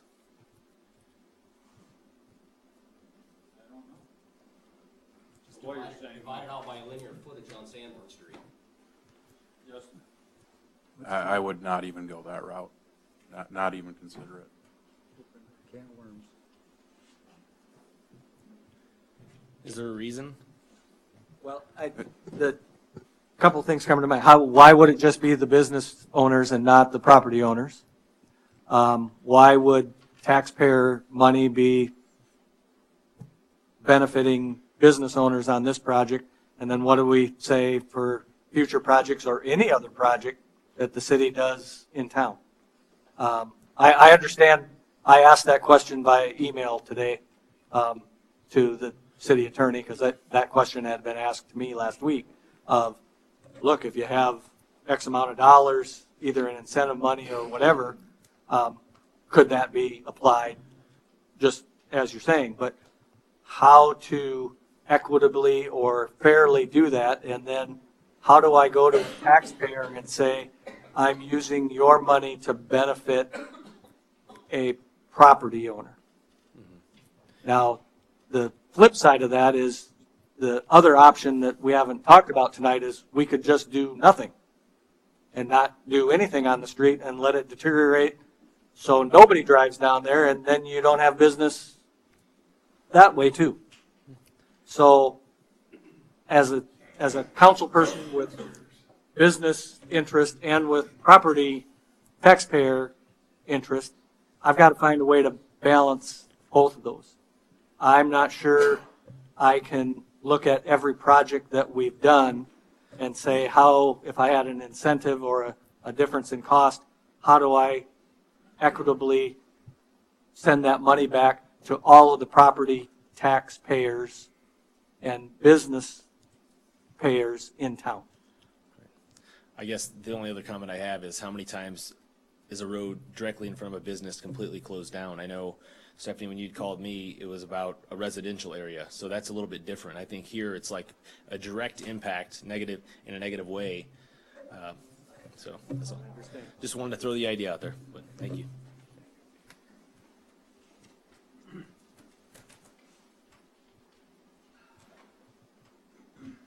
What was the date that you would be realistic looking at as far as the complete closure and the date of having substantial completion.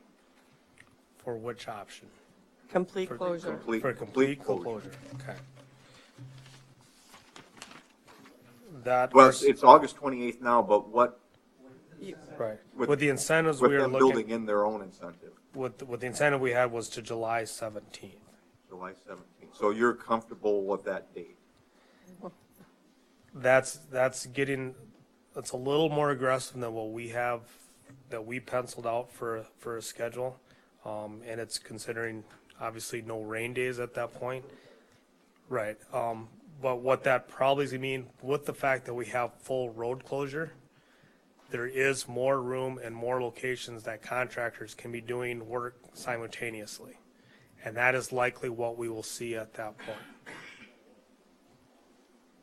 Okay, thank you. So, one thought I guess I do have as far as the setting the bid date, if you'll authorize Stephanie to establish that bid date, we can possibly move it up a little bit once we have things ready to go.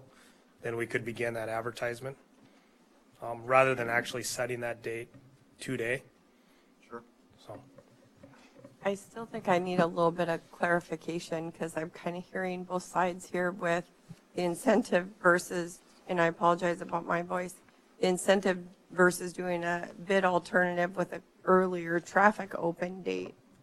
What's the direction that the council's requesting? Do you like the incentive better or the bid alternate with an earlier close date and let them propose the price change? What was your suggestion? I like your suggestion. Which one? I don't think either were my suggestions, so. Well, when I said the incentive, you said, I'm sorry, when you said the incentive, you also said there's another way of doing it, is putting a date out there and then letting them bid to that date. And I think that was suggested by Dan Allen, yeah. But I just didn't know which one, and if there's I any think it would possibility. I be- just want to have clear direction moving forward, so if we're setting that date, we know what needs to go into those bid documents. I think it would be clearest to the contractors if we bid the hybrid option as the base bid and an ad alternate or an alternate for the other date, and not really But then you're pay- not getting the incentive on the full closure if you're doing that. The ad alternate is what I'm concerned about, because if we start with the hybrid option, then the alternate is full closure. And I guess that's my thought on it, is maybe then at that point there isn't an incentive for the base bid of it. It's just lowest bid. And the incentive then at that point is the aggressiveness that the contractors feel that they can do the work for just completely closing it and getting in and out of there. But, I mean, if we want to look at still having something an incentive for maintaining that, or getting to that I thought I two-way was traffic hearing, as I possible. thought what I we was can. hearing from council is that you wanted a comparison between the full closure cost versus the hybrid cost. Is that not?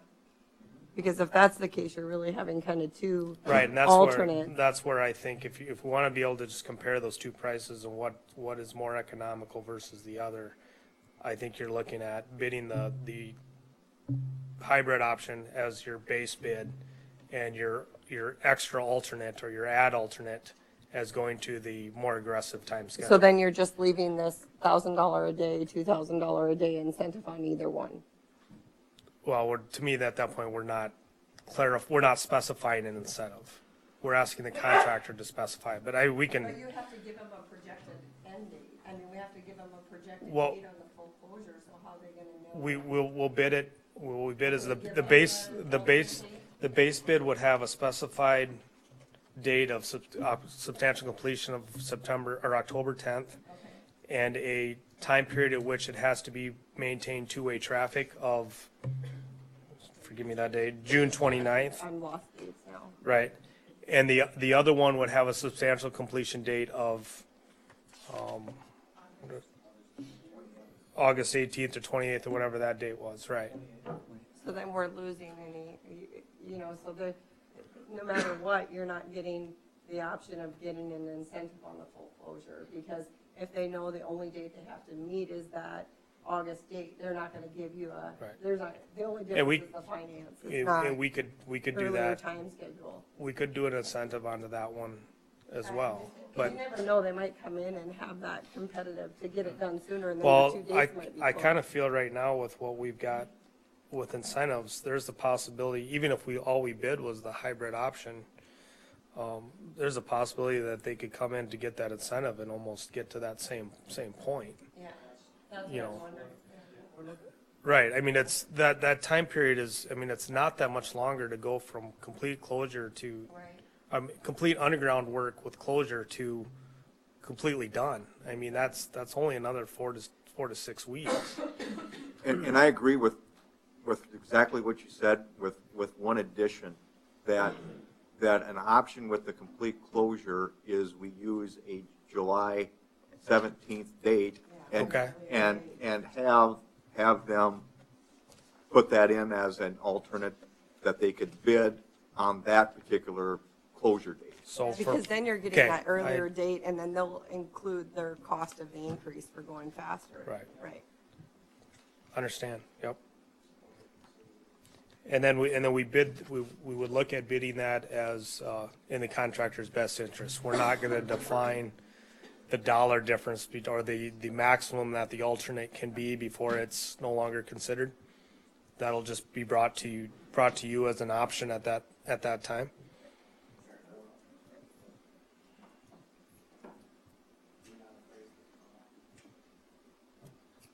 Well, I'm going to move then that we open bids by February 2nd.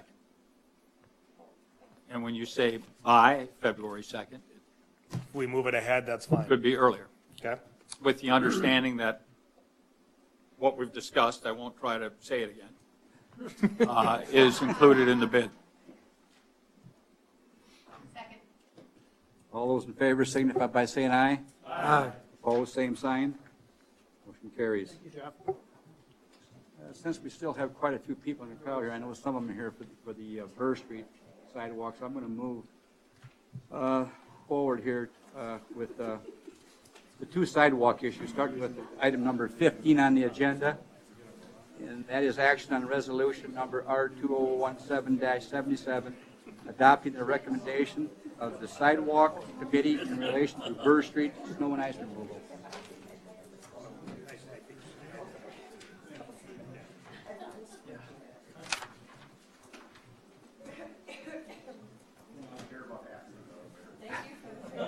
That's all I had to say something. Item number 15 on the agenda.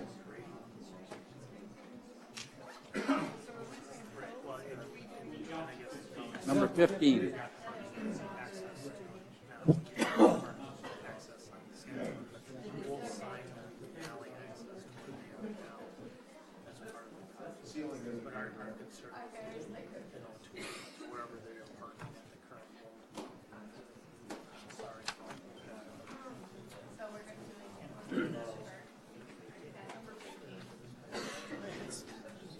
Cruising now.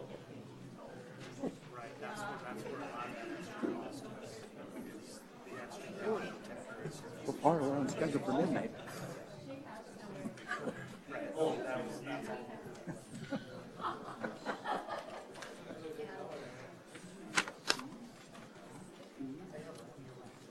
All right, well, if we're ready to get going on the item 15 here, the resolution in relation to the Burr Street sidewalks.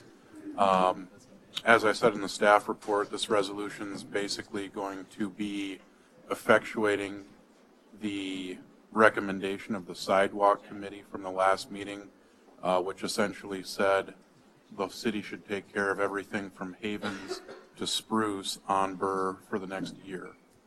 I brought up a couple of concerns with that last time, and you can see in the staff report that I'm recommending that the council disapprove this resolution, in part because we've got another alternative to propose here at the same time, and that's the next ordinance here.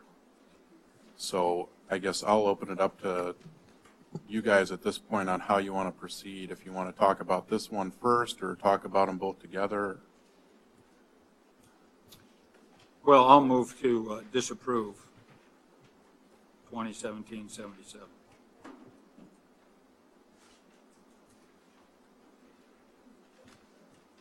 I'll second that, knowing that there are questions and possible other differences to talk about in the next ordinance. And I think before we take a vote on that, was there anybody from the public that wanted to speak on the issue before we move on to the next section? And that would be the discussion on the ordinance change.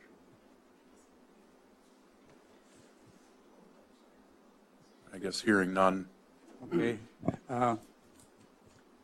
Hearing none, we have a motion and a second. All those in favor signify by saying aye. Aye. Opposed, same sign. Motion carries. Next is the first reading on ordinance number 02017-17, amending sidewalk snow and ice removal ordinance. Okay, so this would change our sidewalk snow and ice removal ordinance a little bit. I did some wording changes to try to make things flow a little bit better, but really all it's doing is helping define what is and what is not adjacent sidewalk. And kind of looking over the maps might be the easiest way to walk you through how we arrived at this. Either one is fine. We'll get to the right spot here.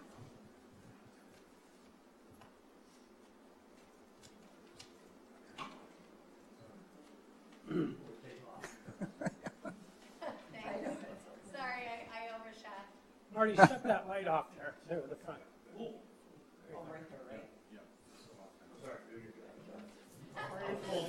No, that's fine. Okay, so if you can follow along with me, it might be a little bit difficult to see where we're at here, but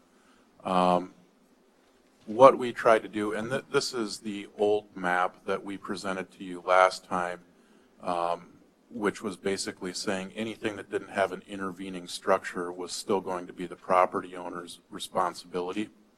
So you could see here the area in front of the truck stop and the areas over by Campbell's. Those were still suggested to be the property owner's responsibility. Based off of the council's feedback from the last meeting, we tried to figure out a way to keep the stuff that's closer to the businesses still be their responsibility, and then the stuff that's further into that right away be the city's responsibility. And kind of the breaking point that we had there was this little area right here from this portion of the sidewalk on that island to the nearest property line is going to be almost exactly 40 feet. So that's where we came up with that 40-foot number. And then based off of that, now I got to find the, okay, so if we look at the updated map now, this is what it's going to end up looking like when we apply that 40-foot width all the way up and down. So you can see here all the stuff in orange is going to be city responsibility. And it's pretty much a continuous stretch there all the way from Spruce up through the intersection of K, everything that's on the interior portion there. So you'd still have a little bit in front of Jimmy John's and Arby's, that kind of area that would still be the property owner's responsibility because it's within that 40-foot area. And then a little portion here in front of the Thunderbird and next to McDonald's. And then really everything north of K is also within that 40-foot distance. So it really takes out a lot of those effects that you were seeing from the last map of where you've got the city doing a little bit and then it's got to jump over a stretch and then it picks it back up. It cuts all that stuff out and kind of makes things flow a little bit better. So hopefully that explains a little bit the method to our madness here. I'll move to put 2017-17 on first reading.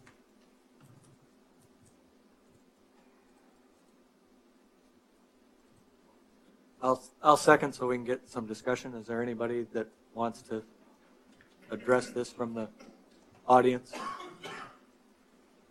I do just have one more thing for the council to consider on this, and this would just be the timing of when this would go into effect. And if we've got anybody that's coming up, they can sure speak. I can address this later, but. I guess I'll start off, and I think it's the same thing you want to address. The DOT right-of-way determination and that distance. Right. I think on that one map was the blue line, and the state's proposing to change that. Well, right. Or, Yes, and the let's go timing back of to the when they updated would map. change that? Yeah, so if you look back at, let's just use the area in front of McDonald's and everything again. So, just right there is fine.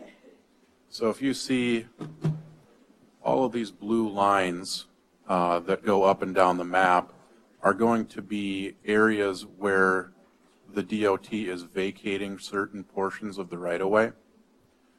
So right now, or I guess for the purposes of making this ordinance, we used 40 foot from where the property lines are going to be, not where they're at right now. So if you take this area in front of I-90 truck stop, they're going to get this portion vacated back to the property owner, and the new right-of-way line is going to follow that blue line. So that's where you get that 40-foot distance, is 40 foot from where that line is going to be up to where that sidewalk begins. And that takes place, you know, basically up and down the entire corridor. Some places it will change who's responsible, some places it won't. Some of the areas where you're going to have more issues is up here and through, that's the section in front of McDonald's and that stretch. So if it's adopted now, there's going to be some weird patches that we might have to take care of for a year until that stuff gets vacated. If you wait and adopt it after those vacations take place, or you wait until the summer, the property owners would still be basing what they've got to take care of this year off of that old map that we showed you. Now, the difference is going to be, even if you put this on first reading tonight, it's got to go to another meeting, and then it's got a 20-day referral period before it can go into effect, which is going to put you pretty close to February anyway. And up until that point, they're still going to be responsible based off of that old map. So I guess it's up to the council which way they want to go with it. If they want us to take over for February and March, or however long we've got snow, you know, you can adopt it immediately and it'll go into effect around that time. Or you can wait until the vacating takes place and have it all ready to go for next year. Justin, will this 40-foot definition that you have for outside of the cleaning responsibility, how does that affect, or does it affect anywhere else in the city, such as along Spruce Street and along the bypass? Because I'm having that question thrown at me. You know, really every other location in town, the sidewalk is going to be closer to the property line. This is really the only area in town that we've got this really, really wide right-of-way, and the sidewalk is located more, So it's not I gonna guess, open the door centrally for any within other that right-of-way. problems anywhere else in the city? No, so 99% of the places around town, this isn't going to affect anybody. So the residential is what, 5 foot? In some places, I think that the standard width of the sidewalk is normally about 5 foot, and it can be right up to the property line, or it can be a few feet away from the property line. Most places, it's going to be within 12 foot or 15 foot for sure. Justin, with this 40-foot setback or 40-foot change in what's abutting or what's adjacent to, will that help Tyler Graham get insurance on his portion of sidewalk that he needs to maintain? In the past, he had said to us that with the way where the right-of-way ends, that's not mine, I'm kind of in a limbo here, and I can't, in talking to his insurance company, have coverage on something that happens on that sidewalk. My question is, with changing it 40 feet, does that solve his problem? That's difficult for me to say because I don't know how it was explained to his insurance company. Based off of what was said at the last meeting, it sounded like maybe they didn't understand that everybody's sidewalk next to their house is within the public right-of-way. So their situation isn't really a whole lot different than anybody else in town, and I bet you everybody's here, homeowner's insurance policy is going to cover that sidewalk. So I don't know. The way that they were trying to explain it at that last meeting is this is on somebody else's property, and this is public right-of-way. It's not privately held property that's owned by the city or the state or anybody else. So it's a different situation than you being responsible for a sidewalk on your neighbor's lot. So, Justin, is the actual ownership going to be changing when they vacate that piece of property that the state is theoretically vacating? not, it's kind of how you view public right-of-way, which I don't know if we want to get into a whole discussion on that.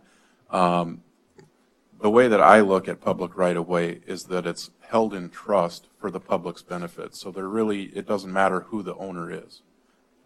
It's held for the public's use. So maybe So putting a the neutral- responsibility on some of those portions is going to change from it being state right-of-way to city right-of-way, but it's not really changing ownership. So another question would be, is anybody going to be paying real estate taxes on this when that is?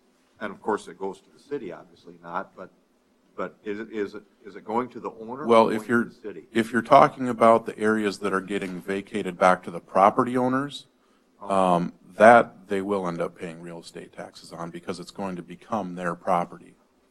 But those other areas that are still going to be within that public right-of-way that have sidewalk on them, no, they're not going to be taxed or right. So use Twin Dragon for an example there. You can see that portion behind the blue is going to be vacated back to them. So it's not going to be right-of-way at all. It'll be their private property. And you can see on the left there's just a little bit of green as it starts to cut back towards the west. That's where it'll be adjacent to their property again, and that's where they'll take over responsibility of that sidewalk. Well, I appreciate your work on this, and I think that this makes more sense than what I was trying to do last meeting. I guess for me, I'd like to proceed with this. It tells the public what the plan is, why the plan is, rather than look like we're going back on what we said before. But whatever the council wants to do. Is there anyone from the public that wants to comment on this? Just a question. Come on up to front, Stan, if you would, please. If I'm understanding, the red is what the city is going to take care of then? Right, that orangish red would be the Okay. city's responsibility. Okay. Now, got that little hooky thing that comes down. Stan, for those people that are watching, can you state your name, please? Okay. I'm Stan with Campbell Supply. Yeah, you would be. But the hooky thing that you were to the left, right there, that comes within 15 to 20 feet where it stops of our property. But the rest of it's 100 feet out. So where does that lie? I mean, that's kind of a sidewalk to nowhere Just right now. Right, based off that map, we would take care of it up to the property line. Okay. Okay, just wanted to And that's verify. primarily because that's perpendicular to the property line. It's not parallel to it. So Okay. if you're looking at it there, it's kind of difficult to say that it's adjacent. So Okay. there's really not, there's no way to do this with 100% certainty. So we're trying to make it as workable as we can. Okay. Any other questions, Stan? That's all I had. Okay, thank you. Thank you. Anyone else?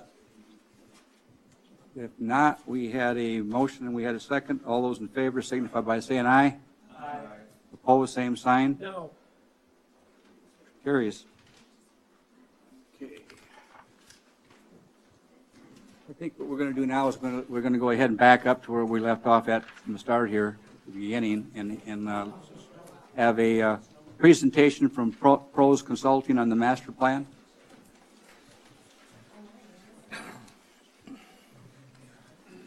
I'll just quickly introduce Leon. He's from Pros Consulting, Leon Younger, and he came out here to present to you today. And if you have any questions afterwards, he'll have some time for that as well. Okay, thanks, thank you. Good evening, Mayor, City Council representatives. My name is Leon Younger, President of Pros Consulting. I have Lyle Pudwell here from Confluence as well, who was part of our study group. So I have a presentation just to kind of take you through our process and offer the opportunity for some questions as we move along. So I'll kind of highlight this and move it along relatively quickly as we go forward. So the first slide just really talks about what we all did. I mean, these were the pieces of the work that was performed by Pros and also by Confluence in terms of how we delivered the master plan. And so part of it focused on where are we today, where are we going tomorrow, and how do we get there. We then moved in kind of to start with our public process. We did a web survey that was out for 6 weeks. We had 203 responses, focused on 16 questions. We also did a children's survey of 24. We had 10 focus group meetings. We had 38 stakeholders, and we had 23 people attend the public input session, just to give us feedback on how they felt about the park system and the issues that they felt we should address. As we move forward, the people who took the survey, 56% were female, 43% were male, which really follows the national average because females in the household typically make most of the decisions about their kids or what their kids are going to do. In terms of age groups, you can see we had a pretty good wide distribution of age group presented. Primarily the strongest age groups were 19 to 34 and 35 to 44, but we also had in the 55 to 64 age group and 65 plus 16%. Yes, sir. It was a web survey, so people responded. Okay. 203. 203. Just again, what kids thought were most important were playgrounds, basketball, swimming, fishing, and bicycling, which in terms of what's most important, what do they like to do in parks? Some key directions we started out with is kind of, after we had all of the data that we had, we kind of wrote a vision. And a vision says, what do we want to be known for? So our vision is to provide high-quality parks, recreation facilities, and programs that citizens and visitors desire, and will support financially that creates a destination city of choice now and for future generations.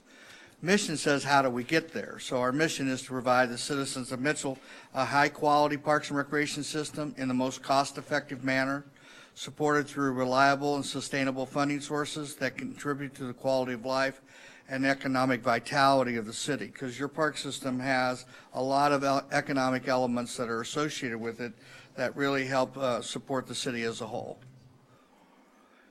So we break this up into land, facilities, programs, operations, and finance. And so this is your park system. Everything in red is your existing parks. The brown color is more public access points. The next slide basically is park areas and schools. You can kind of see how your park system lays out. These are just maps as part of the overall process that we use to get an understanding of the system and how your system is distributed throughout the city. Okay. So the survey says, how many parks have you visited parks in the last 12 months? Yes, 94%. Nationally, it's 78% of the people when surveyed across systems say that they have visited parks. So you have a strong support by users of the system. Facility condition of the parks rating, excellent is 29%, good is 63%. Those are really good numbers. And having viewed your system, I would concur with your public that your parks are well taken care of and maintained. So overall assessments, neighborhood and community parks are generally in good condition. A few improvements are needed, which are really outlined in the capital plan. Some picnic shelter areas, some horseshoe play areas. Your sports complexes are in good to excellent condition. And special use facilities the Camp Arroyo needs some improvement. Lake access areas and green spaces tend to need more attention around the lake. We did a matrix basically that looks at land, facilities, and programs, but this one basically demonstrates you got 480 acres of land. That's 30 acres per thousand, which is enormously strong for a city your size. Typically in the northern Midwest of the United States, that number is usually in the 15 to 18 acres per thousand. And so consequently, your numbers for neighborhood parks at 2 acres per thousand, community parks at 8.95, sports complexes at almost 10 acres per thousand. Natural areas, obviously, you don't have a standard for that, but you're at 377, and then, of course, lake access and the lake being a major component of your system in terms of acres that you have. And the only reason when we talk about needing acres is really in areas of the city not served by a park. And so it's not that strong in terms of the amount of acres that's desired or needed, but it's really about places that are unserved. Okay.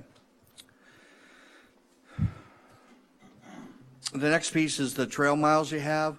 Currently right now you have 16.7 miles of trail. About half of it's paved, half of it's unpaved. Typically the recommendation for trails is at that level, 1.35.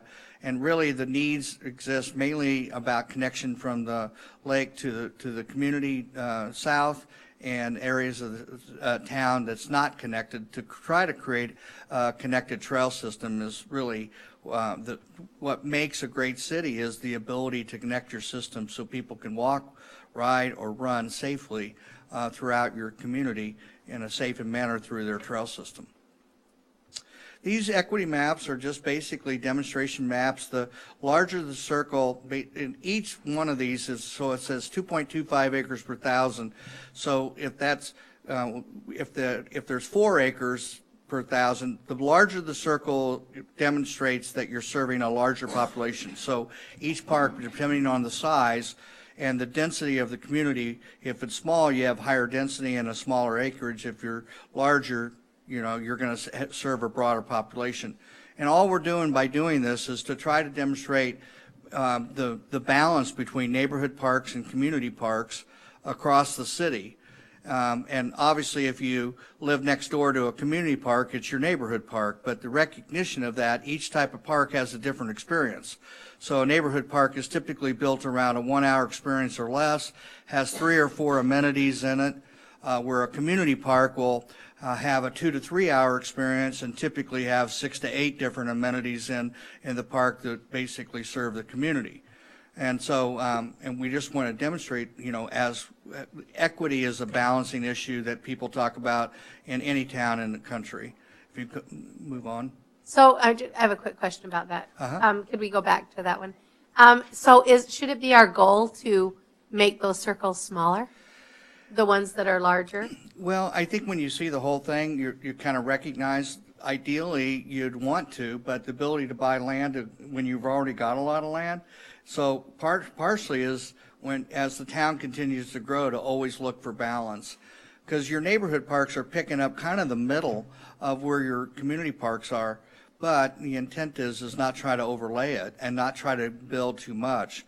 My concern is more about equity of the amenities, and those are where people really and you'll see on here as we go through there, you've got great distribution of playgrounds across the city, but you don't for basketball courts. So consequently, when you look at the balance between the two, that's where you start making decisions about placement. Okay, because I was at when you say not equity of playgrounds, no schools are included? correct? This is just your. Right, but no schools Right. are included and no other basketball courts other than our owned by the city are included. Right. So it's just a snapshot of city Your system. recreation facilities, not city park and rec facilities, not city facilities. Not city facility. These are your system. Now, the big issue is like I went up to the university today. They have a really nice indoor facility, but it was built for students. It's not built for the community. So do you count that or you don't count that? Some schools is closed during the day and they're not really available only in the evening or in the summer. So sometimes we partially count that, sometimes we don't. But the biggest thing is you're well served. There is no question about this town taking care of its citizens.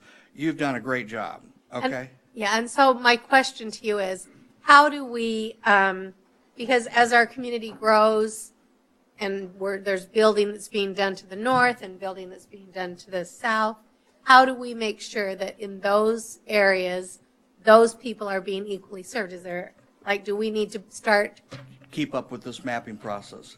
And every time you look at it. Acquiring land and. Well, where you don't. And as I go through this, you'll see the areas that are lacking, okay? And again, if the school district and everything is open, great, count it. But if it doesn't, what I find in most systems is people, the school systems tend to not make their facilities as available, maybe 20% at the time at the most, but it's not like your system that everybody has access to it. Okay? If we just go through it, I'll explain it to you. So this is, again, looking at access and green space for Lakeside, which obviously you're well covered, and your natural areas are well covered because that's around the lake. That's where you have all your natural areas. Go ahead, Stephanie. And then this is paved trails. You can see the connection between the north side and the south side. In the middle is where you really would be great if you could make the system connected. Unpaved trails is most of it around the lake. So the intent is, especially in a system like yourself, the connection of trail systems make your community feel like it's not north-south or east-west. It's all about being able to move freely through the city in a safe manner. So our next piece of this, any questions? They're going to show you a lot of different maps as we go through this, but so our next piece of this is our vision is to, for Parkland, is design, maintain, and create destination spaces for people of all ages that creates a sense of pride and livability.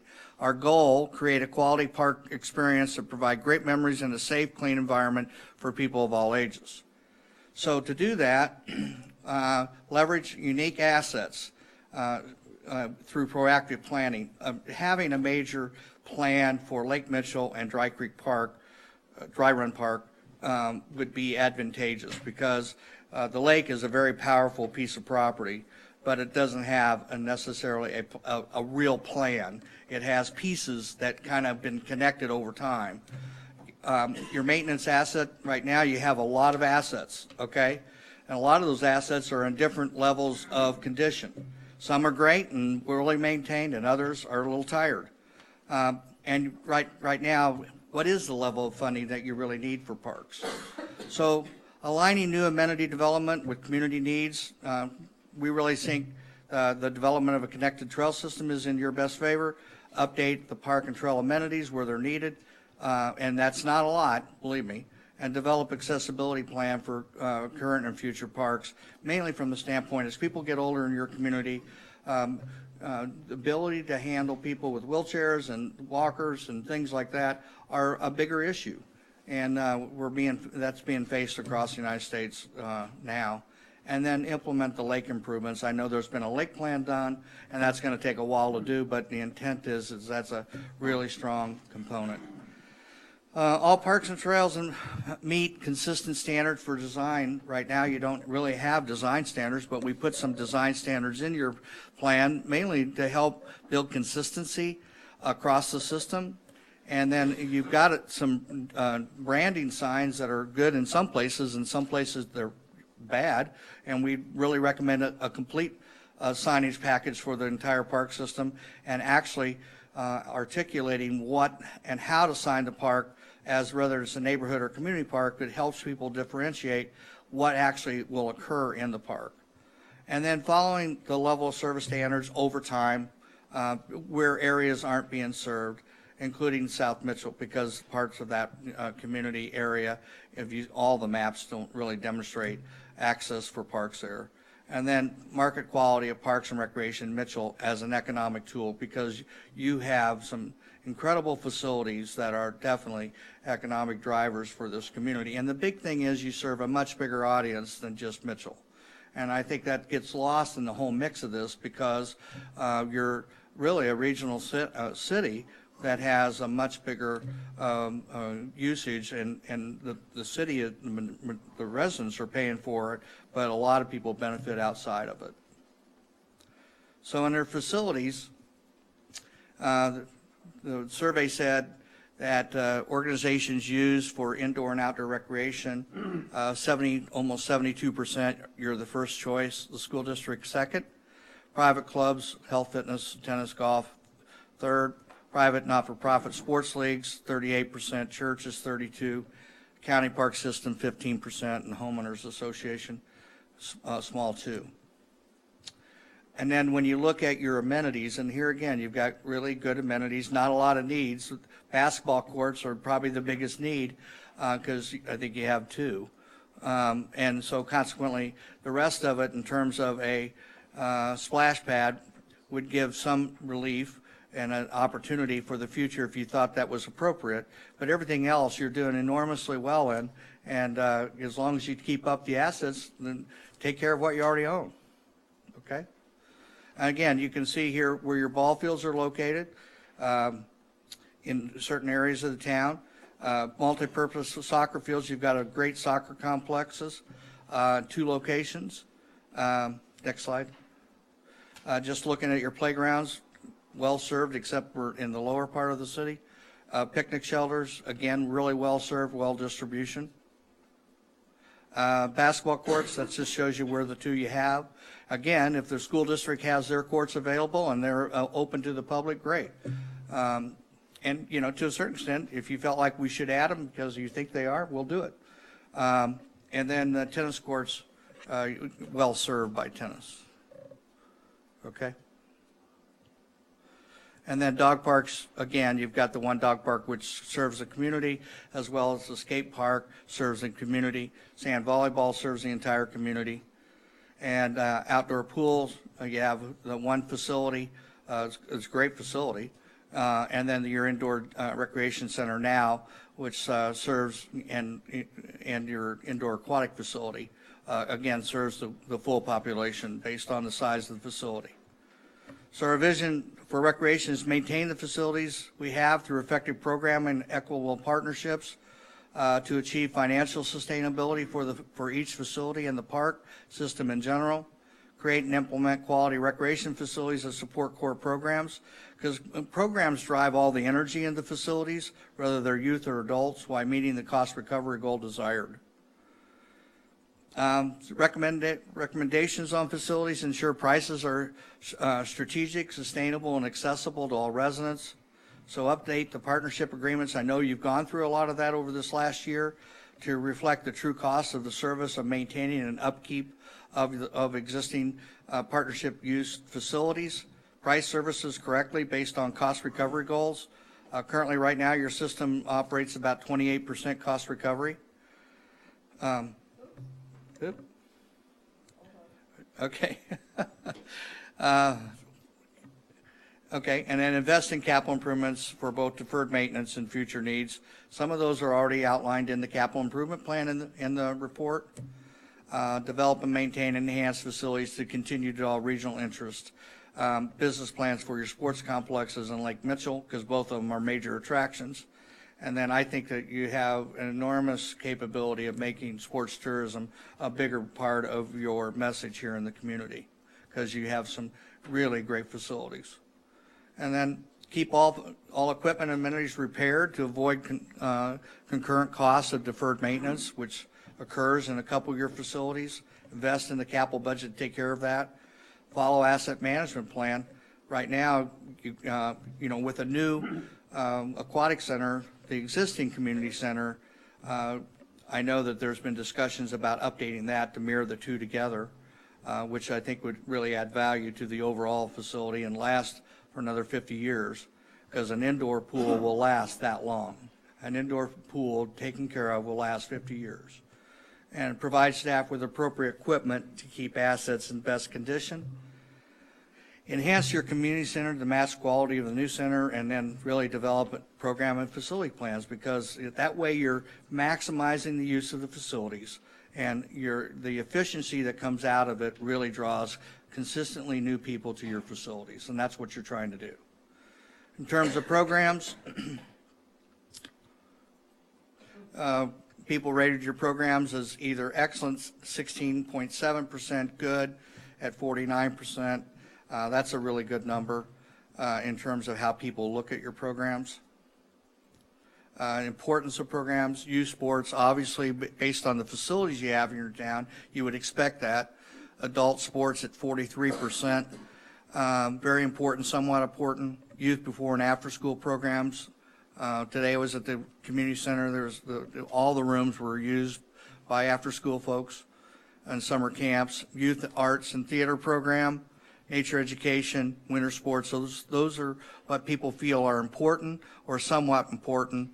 And you don't have a whole lot that says nothing's important. In terms of other program offerings, youth tennis, you can see a nice balance between very important and somewhat. Senior programs, again, important, not important, not at all, not sure. And then as you get more individual programming, it tends to be a little bit less on important and somewhat important. But still, people want services here, and that's what they're looking for. If you build it, you want people to use it, and programs drive that energy into your system. This is a good, most of your programs are introductory, take or growth stage. We don't normally see this number. So that's a really good area, and only 24% of them are at growth. So that's really excellent that people are wanting your services. They just want more of it, and you're really not a lot and none in the declining state. When we talk about what percentage of your program are core essential, which means it has high public good. Important means that there's public good and private good with it, and value added, which is strictly private good. The majority and all of your programs kind of fall in that essential and important program area, and the cost recovery is either below 50% or 30 to 75%. And like I said, your system right now is 28% cost recovery. For programs, right now is to provide 10 core program areas. Okay, so aquatics is a core program, youth sports is a core program, environmental education is a core program, arts is a core program. That's what we mean by core programs. Provide a quality program for people of all ages that support activating facilities and connecting people to indoor and outdoor recreation opportunities that create lifetime memories. So we want to increase the mix of core programs to ensure programs are available and accessible and across the system, broader. Develop an updated pricing policy to meet cost recovery goals. Activate program spaces in all of your facilities. Some of them have high use, and some of them at different times of the year have lower use. Create programs and events that support economic impact and become a program provider, not just a facility provider. So yeah, you open up a lot of your facilities for people to program them, but in the downtimes when others aren't using them, you should really look to maximize their use by also providing programs to do that. Leverage your partners and for program offers with the schools, the not-for-profits in town to support community-based programs. Seek some additional partners for the ice arena, the aquatic center, and Lake Mitchell to maximize their uses. Make sure everybody's got written agreements with partners to track partnership equity and cost, because quite frankly, some of that wasn't present. On the operations side, how people find out about you, 61% through social media, friends and family, 56%, the website, 52%, flyers, 45%, newspaper, 35%. So, obviously, social media is a big thing here, the way to connect people. 10 reasons that prevent you from using the parks. I don't know what's being offered. Program times aren't convenient. program or facility not offered, lack of quality programs, facilities are not well maintained, fees are too high. I mean, these are typical things you would see in any city, and they're not any of them over the top that prevent people. Communication is always an issue about what people really want and how to get that information to them. So our vision for operations is to appropriately staff parks, facilities, and programs to achieve the highest level of value, appreciation, and use by the community in a sustainable manner. Right now, you have 18 full-time staff, and you have a lot of seasonals and part-time people that work for the system. My opinion is I don't think you're understaffed. I think you do a really good job of staffing what you have. I think there could be some adjustments between full-time and part-time people, and also seasonals, but in terms of being able to cover the responsibilities you have, you've done a good job with that. Ensure financing is sustainable. Look at developing new funding sources, at least a couple each year. Across the United States, there's more than 150 ways park systems are funded. Right now, you've got about 20 in place, okay? And you could actually increase that if you wanted to. Create more earned income opportunities through admission fees, sponsorship, naming rights, grants. Those are opportunities that are available to you. And that employees are empowered with resources to be successful. If you saw in the plan, the need for updated equipment was really something that was really relevant, as well as having good maintenance space for people to work in the wintertime. And develop, leverage community resources to enhance operational resources. Seek new partnerships and agreements with people you don't have, and develop a volunteer bank. Typically, nationally, parks volunteers make up about 15% of the workforce in most communities, and that's something that I think is really available. Besides that, only about 20% of the baby boomers have retired, so there's a whole bank of volunteers that are available looking for things to do in their encore years, and I think that that's something that's open to you as well. And when we talk about best practice and next practice, what do we really mean by that? Well, NRPA has an accreditation program. It's got 154 accreditation standards. And we really think that that would be something to look to. Also, there are efficiency standards that are focused on efficiency and also cost recovery, and also on maximizing the value of space. Okay? Those are the big ones. And it's not about money. It's about maximizing what you already own. So leverage community resources, become a sustainable system, look at a tree canopy goal for the city and a tree plan. I think that would be advantageous for you. And then, okay. And then maintain the facility level service matrix that was presented. And then we can go to the next slide. This is a functional organizational chart, okay? Doesn't mean that these are full-time positions. What this means is these are the functions of everything that the department is responsible for providing. Part of our work with Nate and his team is basically to put hours behind these functions, to actually place people where they need to be, and whether it's a seasonal or part-time person or a full-time person responsible. So you've got a lot that this system does for this size of the community. And in financing, satisfaction with the value that people receive, 25% very satisfied, 42%. So you're looking at 67% either very satisfied, somewhat satisfied. Neutrals, people don't know your system, and only having 10% very somewhat dissatisfied or very dissatisfied. Sure, we have to look at that, but it's not overwhelming. And the importance of funding parks, very important at 56%, somewhat at 37%. So, I think people recognize what you're doing for the community, and that recognition is demonstrated through this survey piece. How respondents would spend $100, improvement of water quality at Lake Mitchell. I know it's on everybody's radar, so $34, maintenance of existing parks and recreation facilities, $28. Acquisition and development of walking and biking trails, 24. Normally, we see bike trails as the number one thing that people want in most cities that we work with. Improvement of indoor facilities at 21. Construction of new outdoor athletic fields at 20. and provision for more recreation programs is 16. So you can kind of see where people's priorities, if they had $100, how they would spend it. And then we know that the overall cost for Lake Mitchell is high.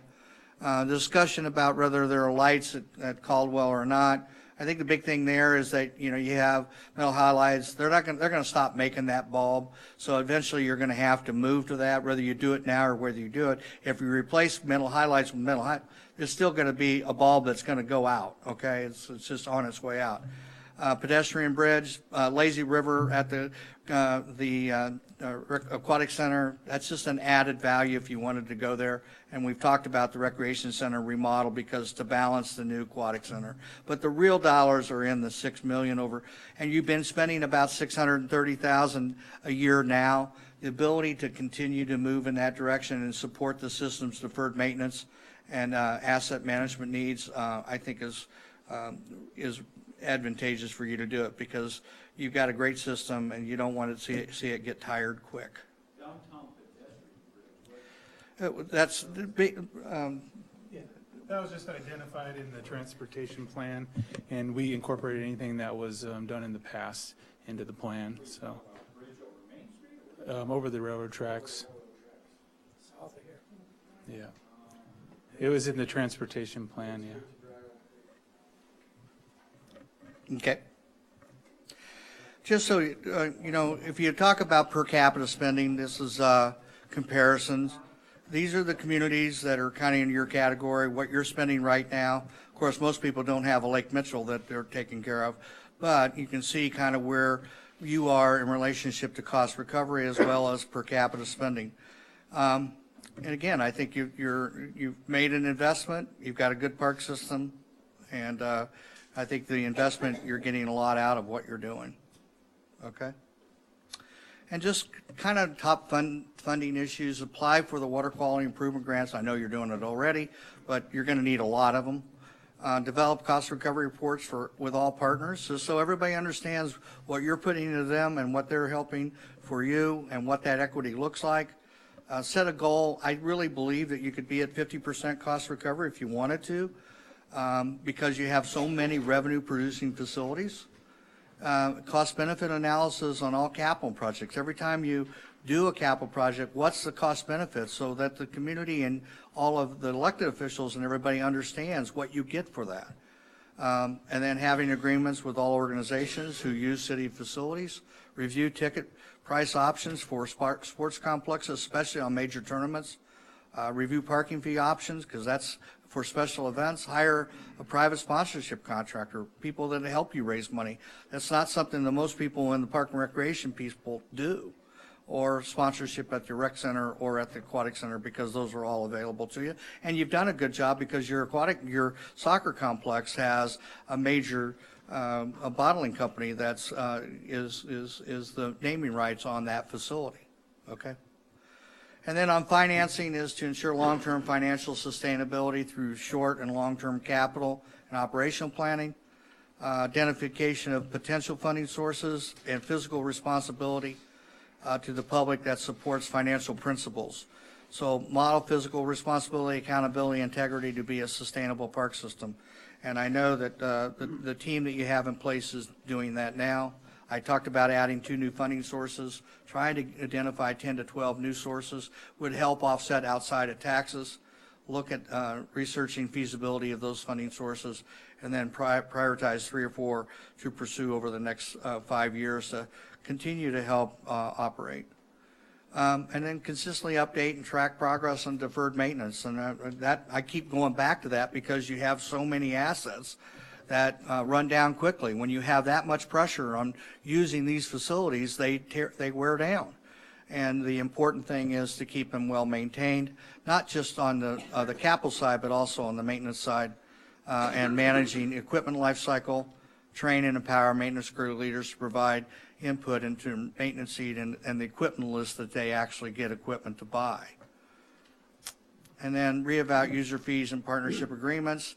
Meet with the community needs agencies, make sure your mission and their missions work together. that you're competitive in the marketplace because there are other suppliers and match the quality of amenities and facilities provided. Okay, that's a lot in a short amount of time. So I'm open for questions. The rec center, basketball gym here or not? Yeah, well, basically, it's outdoors, not indoors. So the indoor space, we count the indoor space as square footage, and your indoor spaces, for your size city, you're meeting the needs of the community for your size city. So a survey of 203 citizens, is that normal for a town of 15,000? Normally 300. Okay, how do you really get a good idea, or is it Oh, for yeah. the ones that just work for the park department? Oh, no, no. I'm gonna get that question. Well, that's all right. You can have that question. No, I mean, we wanted to do a statistically valid survey that really matches your demographics, and also you get users and non-users. But what we did, we got anecdotal survey, and anecdotal survey is effective as well. And that information works because we also had open houses. We also had people could comment on your website, and we had focus group meetings, and a lot of focus group meetings were people who are key leaders in this town who represent a lot of people. They're heads of clubs and of sports clubs and other associations in town, so they give us a lot of data. Okay? Is one of the funding sources you considered or discussed a full-time grant writer? Yes. Or I said contractor. Oh, okay, because I know we do a good job, and we've got several in our organization that do it, but they're not, they got other duties that they've got to obviously do during the day and week and whatever. And so what are we missing out on as a result of not having, and then you said a contractor, that's probably a better direction to go until we Well, you fully use understand you what have we can. an association that you all belong to that does your grants. But the biggest thing about the grants market is so big, and it's not necessarily federal grant. Federal grants is not where the money is. The real money is in foundations who support kids and who support facilities that basically are really driven by what they feel is important. Sports associations, foundations. I mean, the market is so big, but the thing is, people talk about it, but they never really do anything about it. They think it's somebody else's responsibility. So generally on the contracting, do you see, do you pay them per hour, or do they get a percentage of the grant? They don't, most contractors do not work off of a percentage. They basically work on how many grants they will provide you in a month, and then they give you a success rate.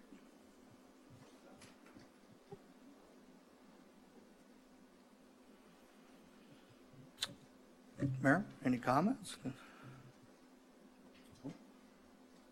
Did you maybe work with the Park and Rec Board a little more in depth, and they probably asked some specific questions, but one of the items that I know we kind of delayed to a certain degree is out at Cadwell Park. We have a huge grass area out there that used to be the soccer field, and to a certain degree, we really don't know what to do with it. What's the best use, or do we just hang on to it for now? Hang on to it. Because a lot of sports are moving this direction. I mean, if you really watch East Coast, West Coast, and what's happened in field hockey, lacrosse, all these sports, I mean, they're moving, and they're moving fast, and they're all becoming high school sports. I mean, I'm just telling you, it's on your way.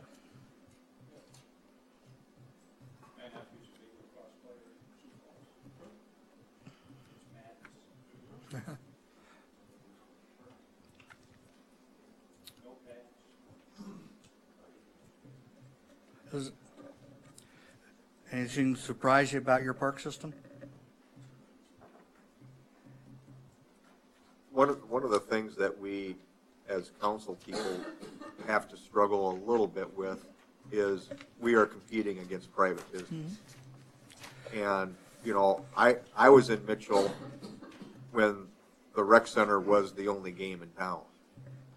And to a certain degree, that's how I respond to them is, first of all, you came after we were in business. But then second of all, if there's not a low-cost type of program there, that's something I think where the city can help step in. But I don't know how you look at it. Well, first of all, there's always room for public and private of any recreation. There isn't one entity in recreation or fitness that somebody owns the entire market, even though people might think they do. Because if you just watched what goes on nationally, about 25% of the people want to belong to something private. Okay, they just do that, or a private YMCA as an example. That's just how people are. But majority of the people really like their public agency because, one, they're not judgmental. Not everybody's fit when they go to a fitness center. And the other thing is they're willing to work with kids, where a lot of times private clubs and seniors get left out of the mix, okay? And so you get into a lot of areas that aren't being served. And this, right now, at least in the senior population, from 55, who I would call active seniors, to 75, wellness and fitness is at the top of their list. It just is. And so consequently, some people don't feel comfortable. And if you go to any clubs, I don't care what club you go to, you can, across this country, you will always see a certain type of people that are at those clubs and certain people who aren't. And the park system is one of those groups who doesn't really make anybody feel uncomfortable. And you see it in the aquatic center too, when you get it open.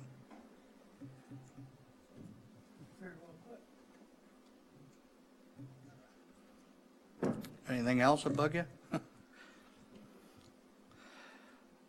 All right, well, I appreciate the opportunity to do this work. I want to commend you for doing this work. I actually believe that you have one of the best park and recreation systems in the country, if you maintain it. For your size of community, it's fabulous. Thank you. Okay. One question, and I was at the previous meeting, and I can't remember the lady that talked to us, but she talked about the total amount of space we have, and a lot of acres and that type of stuff, but talked about maintenance options, especially around the lake, that maybe we could move a lot of those to what I'll call no maintenance or natural areas, The biggest issue to free up some of our dollars and some of our manpower. A lot of systems shrink their mowing systems, and they shrink. A lot of people like to, because they want to mow everything. Every maintenance guy that's out there wants to mow. They want everything to look great. I mean, that's just the way it happens. But the real intent is to really pick the places that you really support wildlife around the lake, and also really help out on some of the issues that you're already dealing with in terms of your water quality. Okay. Did you come up with any suggestions or ideas on that 40 acres out at the lake that's the wooded area? And we've got trails that are going through there right now, but it's kind of a hidden gem. We talked about a lot of options. I mean, we did. didn't get too much into site planning. No, we didn't. But that's one of the reasons why we wanted to do a full master plan for the site, so that you really maximize what spaces you have, what do you keep, what owns you. I mean, you picked up a campground, but how do we maximize that? I mean, all these things, they all have to work together. When you try to pigeonhole each one of them to do something, it doesn't work unless it's in the whole. What are your thoughts on the campground? Pardon me? Do you have any opinion on the campground? Oh, I think it's a great asset to have. I personally do, because, the biggest thing is making the lake accessible. If the lake is accessible, the campground goes up, because everybody wants to be around water. Are there other cities that run a campground that you're familiar with? Oh, tons. Yeah, I mean. Do they make money? Oh, yeah. Ours didn't this year. Well, I mean, you just got into it too. You have to kind of look at that, give it a couple of years to get it going. I mean, the other thing about that is really you got to program campgrounds. You just can't just make them happen. You got to program them. Are most of them run by the city, or are they leased? About half and half. I mean, I've got a lot of clients who run some outstanding campgrounds, and then others, basically, they don't want to be in the business, so they outsource it. But it's like public-private golf. There's a lot of people in the that are private companies managing public golf courses, as well as public employees managing golf courses. It comes down to your value system. We have Confluence here. Do you have any comments about any of their work? Well, since I asked Lyle to join me. So, you have anything about any of their site assessment work? Yeah, maybe Leon, yeah, I'll introduce myself. Lyle Pudwell with Confluence. We were a sub to Pros in Leon's team. We did the assessment, so we kind of went park by park and inventoried items, the amenities that were in there, and then kind of evaluated the condition. And then on the back end, we came back and worked with Nate and Leon and their team and put together kind of the priorities and budgeting items, so we could start to kind of take a look at where those big numbers that came first added up to. So If you look in the back of your packet, the facility inventory is there. We went through each facility. So you went through each building that they have then? Not No buildings, just land. We helped them out on the building side with our staff. Okay.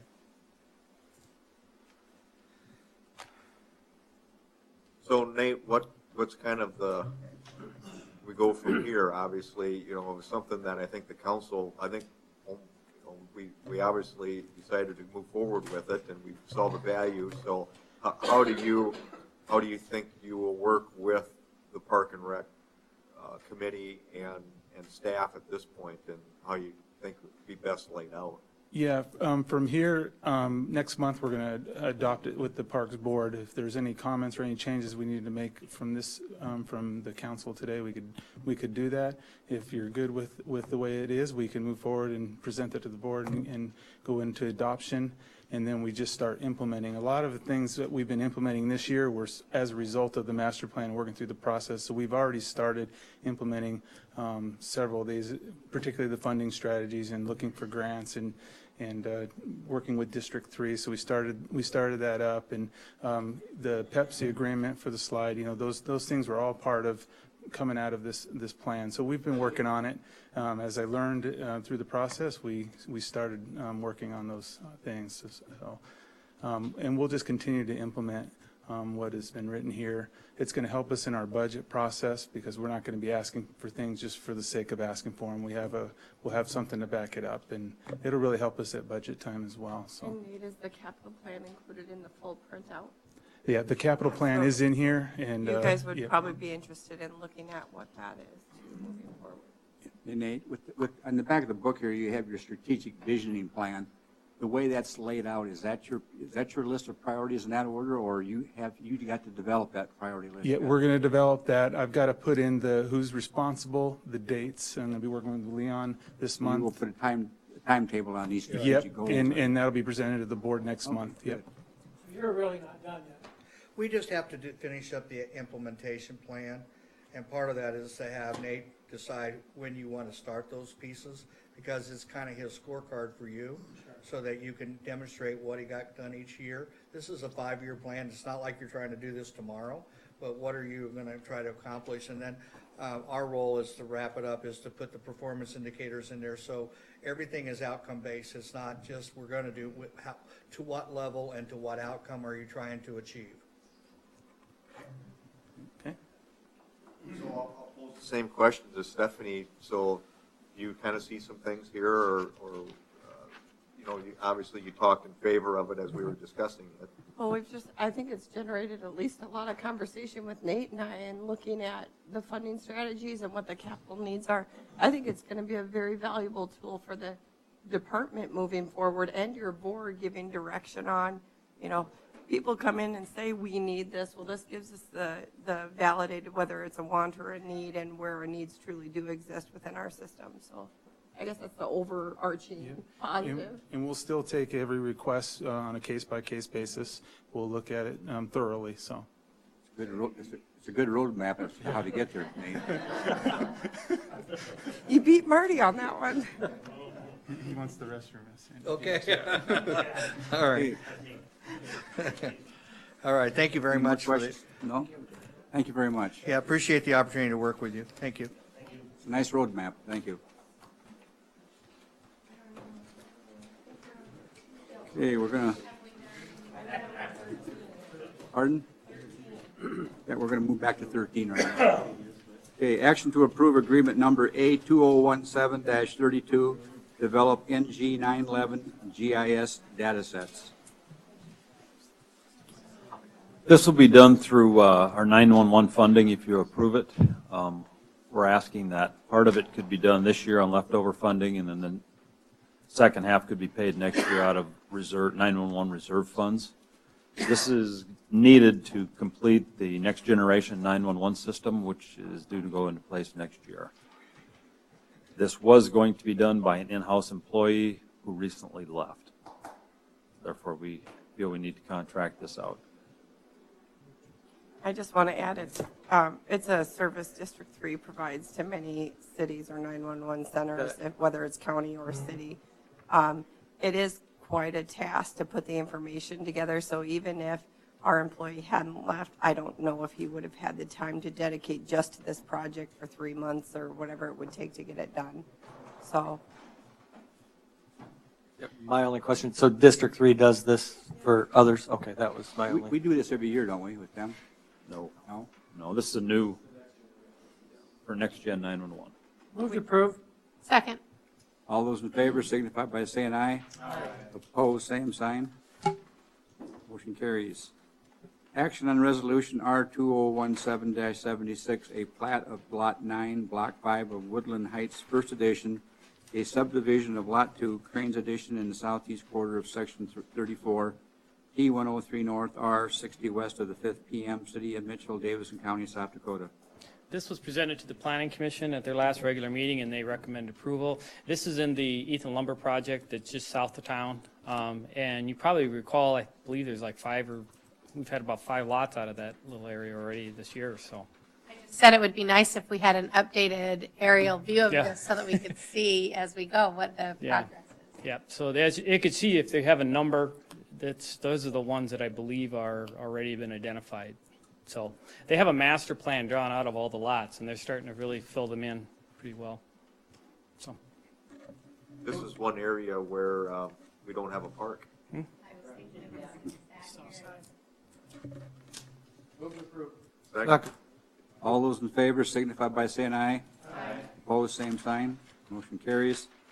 Moving forward to number 17 on the agenda, action to approve resolution R2017-78, a resolution establishing fee and charges. I did try to provide an overview for you in your packet, but if you have additional questions, I'm sure the staff that are here can answer that for you. Just a couple things to point out. The recycling fee is due to the increased contract price that we have with the last recycling renewal.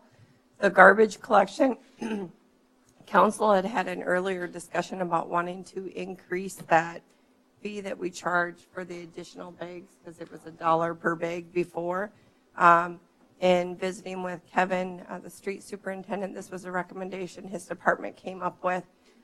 It's still, keeps the initial fee lower, that $5, but then when you get the people that are maybe having 10 extra bags of garbage every week, they're paying more because it's the $2 a bag after the first 3. Okay, so this is going to sound completely ignorant on my part, but do people just leave like black garbage bags? You might not have been here at the meeting, but they actually, Kevin at one point brought photos to show where there was 20 extra bags, and so what happens? Black garbage bags? Garbage bags, so then the staff will dump the first one, and then they have to get out. We have people that get out, and then they fill up the dumpster, and then they dump it with the arm again, and then they fill up the dumpster, and they dump it with the arm again. And so the comment at the time from council members was, this should be a higher fee to kind of discourage not the person who has, Christmas and a couple extra, but the person who is repeatedly having 10, 15 bags of garbage out every week. I don't think I was here either. Was that apartment buildings or is that an individual? It's houses. Yeah, you guys, I don't remember if it was at a work session or. I wasn't here. Is it leaves? Because, No. in the fall, I'll have 30, 40 bags of leaves. Most of the time, what you're seeing, it's when kids are coming to school or leaving for school, a lot of it's rental units. People move out, and the landlord comes in. Next thing you know, it's just. I see. That's the majority of it is college kids moving in and out, or vice versa, and then landlords. is the majority of the stuff. You see most of this at the first or the beginning of the month. Yeah. So just mechanically, how is this going to work? I mean, now you buy, stickers, and they're each $1. So it's $5 for the first 3 bags. So how do I get a $5 sticker for 3 bags? Over the course of about the last 3 years, the average tickets that are being sold are only 70 tickets a year. No, you're misunderstanding what I'm saying. Okay. I'm terrible at math, but I can put 1 sticker on 1 bag. Correct, 1 30-gallon bag. So, What about bag 2 and 3? yeah, that's my question. Well, our drivers do. They document it with photographs. That way, if someone calls up and asks what the extra garbage charge is, we can bring up a photo and we say, we tell them what is going on and stuff. Okay, but now I pay in advance. You're saying I don't have to pay in advance anymore? It's just going to. There's a number of people that don't pay in advance. They have to take pictures and then bill them after the fact when they show up and they have the extra. So what happens when my neighbor across the alley doesn't want to pay and he dumps it 3 bags in my area, and now I'm getting a bill 3 weeks later for bags I didn't put there? We People do come across that. Well, yeah.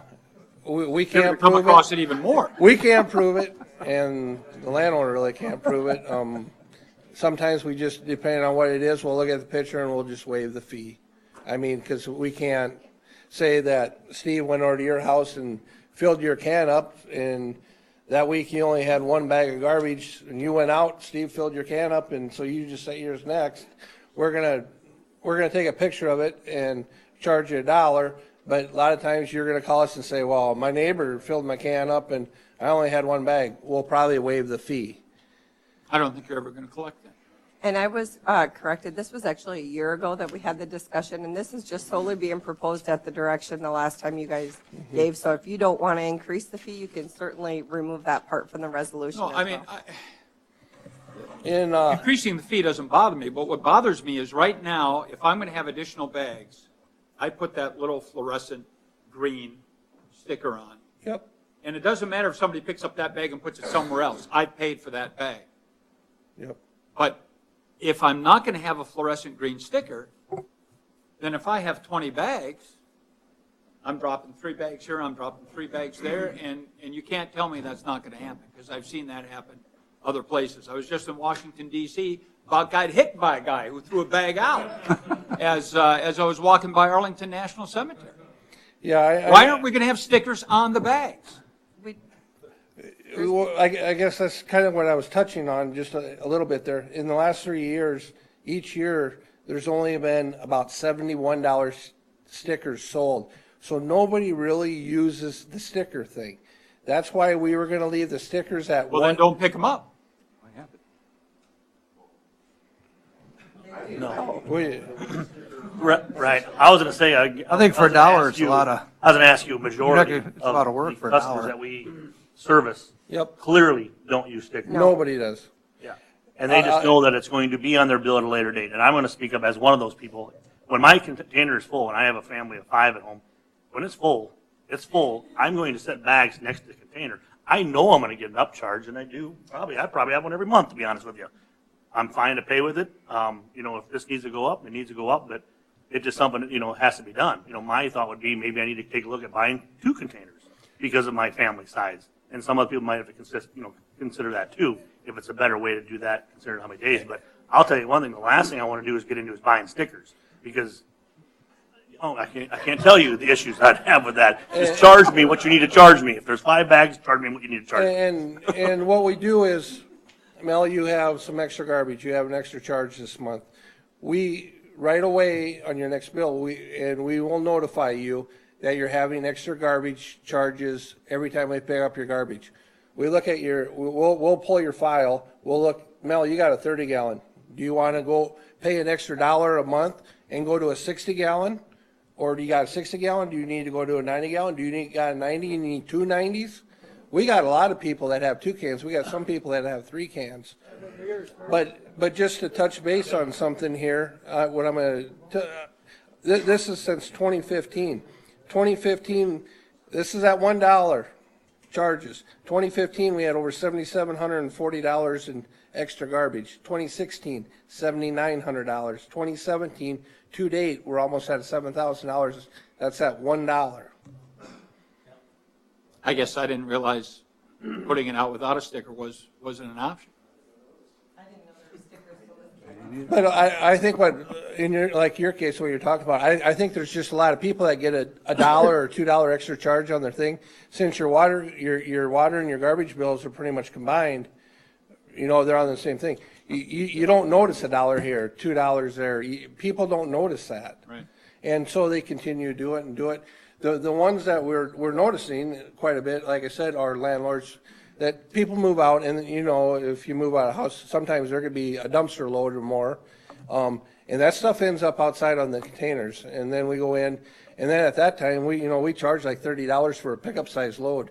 So right now we charge anywhere from $1 to $30. If it's a pickup size load, we'll charge them $30, and they're more than happy to pay $30 because it's going to cost them that. It's almost going to. Right. So anyway, that's just kind of a quick.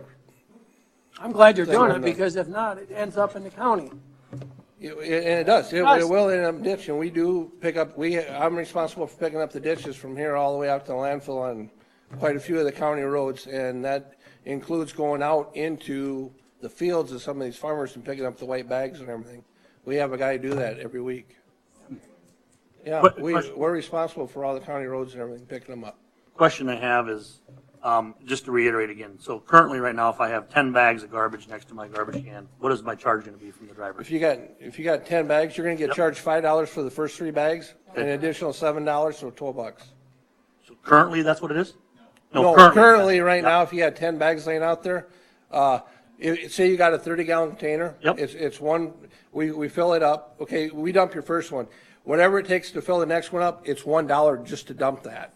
Okay. And then we fill it up again. Say we have to fill it up, you're only getting charged $2. Okay, so pretty inexpensive is what I'm getting. $2. Now, the concern I have with is what I'm going to go with this. I'm going to do a little devil's advocate on it. The problem I have is I'm looking at this new increase, and once again, I'm one of these that do this, and I have no problem paying some more money. But if you jump too high, what I'm concerned about is you might have the Mel Olson effect, is what I'm saying. So if we're doing $1 right now, if we're doing $1, we don't want that going on. If we're doing $1 and the numbers that we're already currently bringing in by doing this extra $1 clearly isn't enough. But jumping maybe from 1 to 5 and doing additional this, I'm just saying, are we jumping that price too much to the point where we're going to have some headaches? So just food for thought is what I'm trying to get at.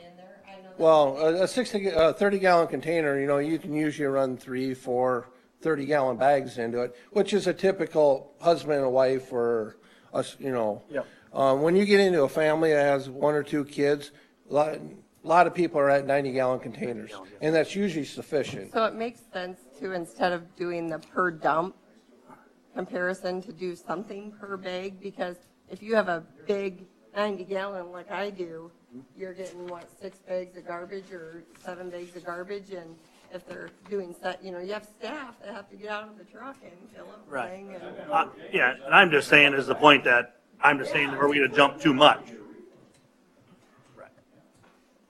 And Marty's been underpaying. You'll get that all right. Right, yeah, I've been clearly underpaying. I've been clearly underpaying. But my concern is I'm saying, are we going to jump too much, is all I'm saying. I think it needs to go up, and I'm one of those, I'm willing to pay a little more too. I'm just saying, are we going to jump too high and have issues is what I'm trying to say. Compared to somebody, you clearly said a little bit ago, there's a $2 charge, people don't notice it. You start charging me, $5, $12, I start saying $10, $12 every time I get my thing. You might start seeing some things that we don't want to see going on in our neighborhood, and that is the bag dumping is what I'm trying to get at. So I just don't know if the number's too high, and we need to maybe try to circle back around and come with something a little more reasonable, because you're going from maybe $1 to $2, and all of a sudden you could have been charging that person that you're only charging $1 to $2 before, you could be charging them $12 in that one load.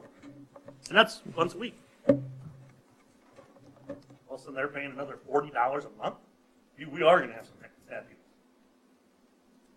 I think you guys can set it at whatever you think. The direction the council gave is it was too cheap because it was cheaper than them having to take the garbage out to the landfill. Yep. So we I- just came up with a proposal. Yeah, I remember this, part of the discussion was the time and the fact that they have to get out and load and dump and then get back out and load and dump, and, that's not something that we want to have to do. We made it automatic for a reason.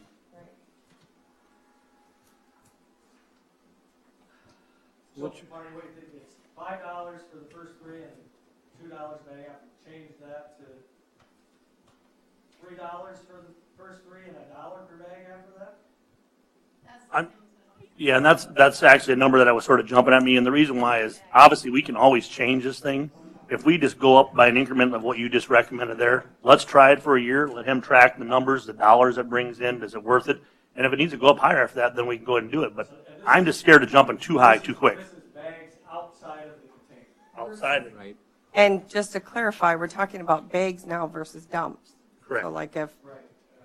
Yep. I was always paying by the bag. Well, Mills, you're very different. I'm talking about bags also.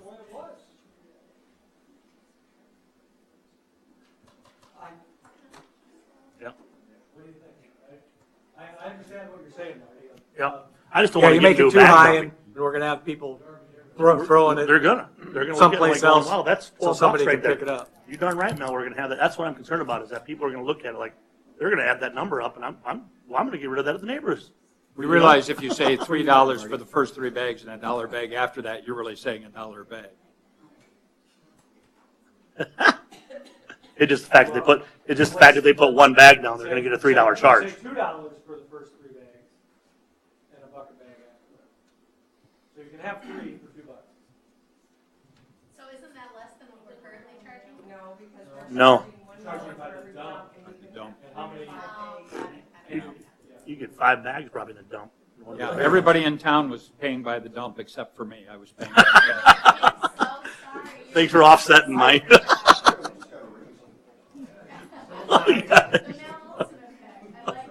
Mel's been paying for my garbage. Thank you, Mel. What's your, I guess what I would propose right now, just because of it's, obviously we need to have an increase. I think we all agree to that, and I'm in favor of that also. I think we do right now, we do the $2 for the first 3 bags, and then any bag after 3 is $1 charge. Let's try that, track it for a year, and then let's bring it back to council, see where it's at. If we need to go up more, then let's go up more, but I just don't want to get an earth-shattering effect on our constituents and our taxpayers out there, that all of a sudden their garbage is costing them another $20 a month. And you're saying by the bag, not by the dump? I think it's a lot easier to measure by the bag than by the dump. And it doesn't matter if you have a 13-gallon white trash bag or if you have a 36 or whatever gallon. Right, the bag's a bag. If then the consumer is going to be smart enough, they're going to make sure they put 3 little white bags in a big black bag. Marty, they're getting a bargain on the first 3 bags then. Marty, you're getting a bargain on the first 3 bags then. Yes. Because it's not $2 per each one of them 3 bags. You're talking $2 for 3 bags, $1 for every bag. Yeah, if there's one bag left out there, it's a $2 charge. Okay. Yep. It's still going to be basically doubling what we did. We have a motion on that? Are we just amending that? Is this a motion to amend? Yeah. $2, $1. Okay, there's a motion second. All those in favor signify by saying aye. Aye. Opposed, same sign. Oh, my wife's Motion carries. So the next Garbage item, bill. just to give you some more discussion here, is on the snow removal. So this also comes back after another comment from council that you didn't want the city to be in a snow removal business. So I don't remember what the offenses are right now. Do you remember for snow removal? Help me out. My brain's leaving me. I can't remember what the current is, but the proposal is to move it $75 on the first offense for the first 50 feet and then $1 a foot after that. And then second offense, it would go up to 200, third offense, it would go up to 300. And I don't know what the current is. I can't The remember. current one right now is, for the first 50 feet, it's $75. Okay. And then it's $1 per additional foot if you have a lot over 50 foot. So the first offense would be staying the same, but you'd be getting those escalations for second and third offense.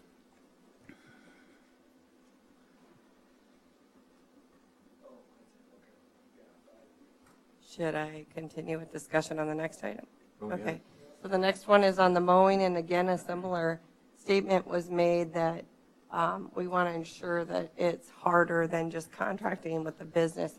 I believe our administrative fee was $50, correct? Mhm. And so it's moving the administrative fee to $100, and then they also pay the contractor's rate for doing the mowing. And that was the same as Sioux Falls, right, Wade? Or in line with Sioux Falls? Yeah, I do believe so.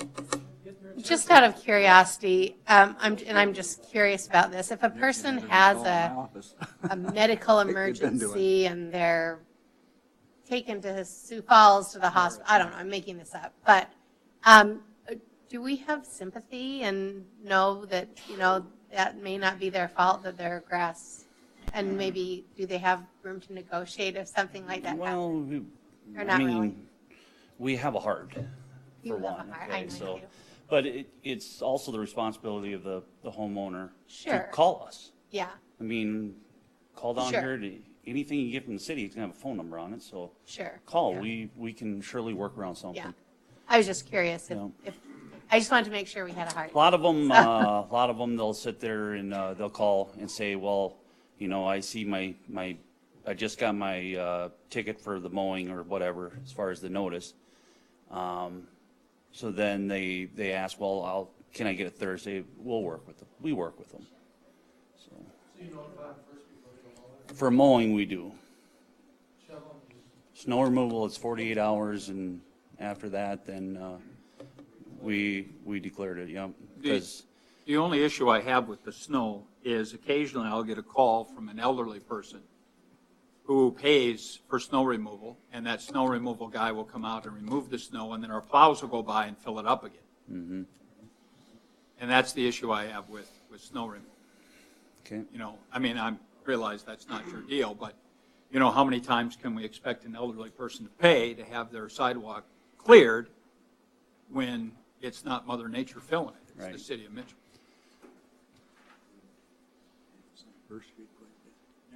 Should I do additional fees here? So I did kind of go through I don't know if we talked about bulk tire, and that was a recommendation from Kevin.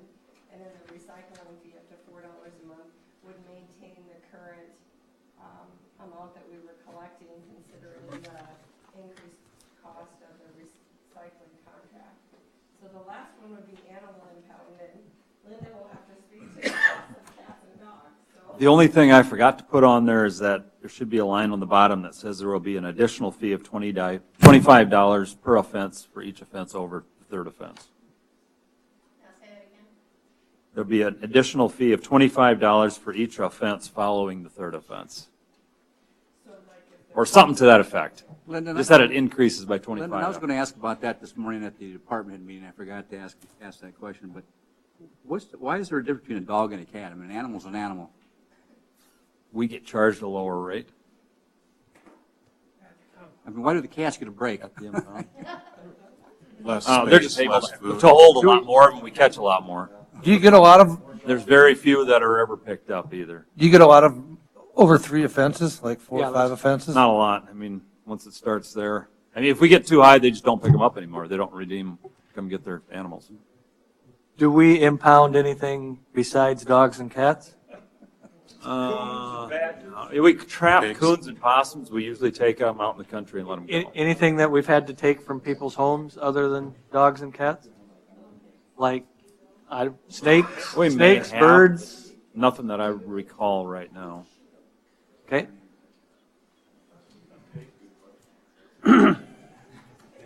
So I heard 2 changes to the resolution. The first one being with garbage collection being a $2 flat fee for the first 1 to 3 extra bags of garbage, and each additional bag $1 thereafter.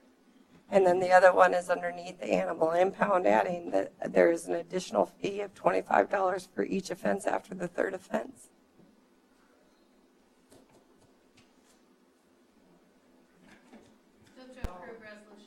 You did a motion to amend the garbage, but you did not do a motion to amend the animal impound. I'll move the motion to amend the animal impound to the $25 for each after the third offense. Second. All those in favor signify by saying aye. Aye. Opposed, same sign. Motion carries.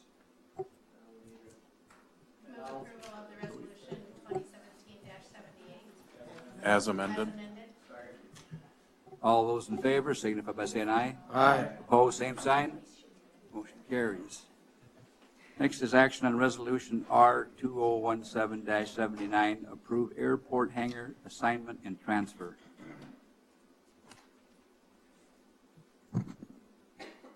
Justin, you want to speak to this? You want me to, or? If you want to give a background. What this is a storage building that's out near the airport, near one of our other storage facilities. It's on city property. It is privately owned right now, and the owner has basically approached us and said he is willing to sell it. Our intent would be is to put one of our fire engines in there. We'd keep the fire engine fully operational. This is a heated building, and what it would do is it would extend the ISO insurance ratings for people out around the lake, because it would basically be considered like a remote station, even though it was not manned. We would have to keep it heated, and we'd have to keep the vehicle totally ready to go at any time. The other comment to make is since the purchase would be finalized in 2018, we would just set aside money in contingency from the 2018 budget to secure the purchase. And I will tell you, it's not going to affect everybody's ratings because not every insurance company uses the ISO standard. A number of them do, but not every single one. So with that background, I'll kind of explain the different documents that you've got in front of you. The lease is currently the building is on leased city land. The lease is currently in the name of RR Enterprises. The problem is RR Enterprises is going to be going through some reorganization and transfer of ownership, so they need to transfer things over into the name of the individual personally. So that's why we're first doing these assignments of the leases. Hangar 21 is the actual one that is going to be purchased. Hangar 19 is just another one that RR Enterprises holds out there. So that's why you see two different lease assignments. They're just both having that same issue and need to be assigned to the individual instead of the company name. And then the building purchase agreement is just for the building itself. The city already owns the land, so it's not a real estate purchase. It's actually just purchasing the building as private property. So.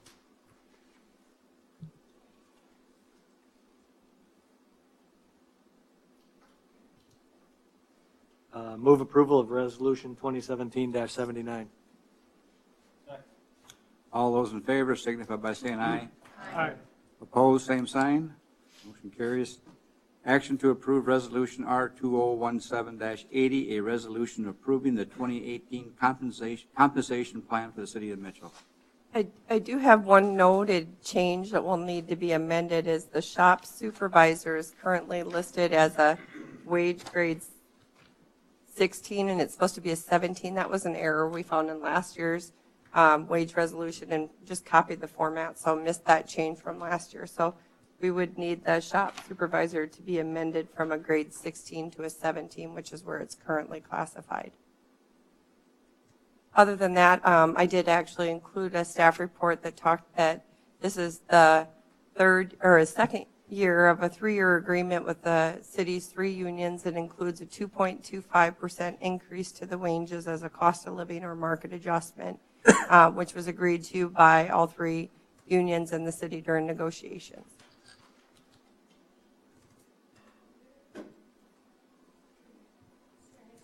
I'll move the change for the shop supervisor. Second. All those in favor signify by saying aye. Aye. Opposed? Motion carries. Move to approve 2017. All those in favor signify by saying aye. Aye. Opposed? Motion carries. Okay, action to approve resolution R 2017-81 contingency transfers for fiscal year 2017. So I'm lucky that I still have a voice left, so I can still talk. We talked about some of these potentially coming back to this meeting.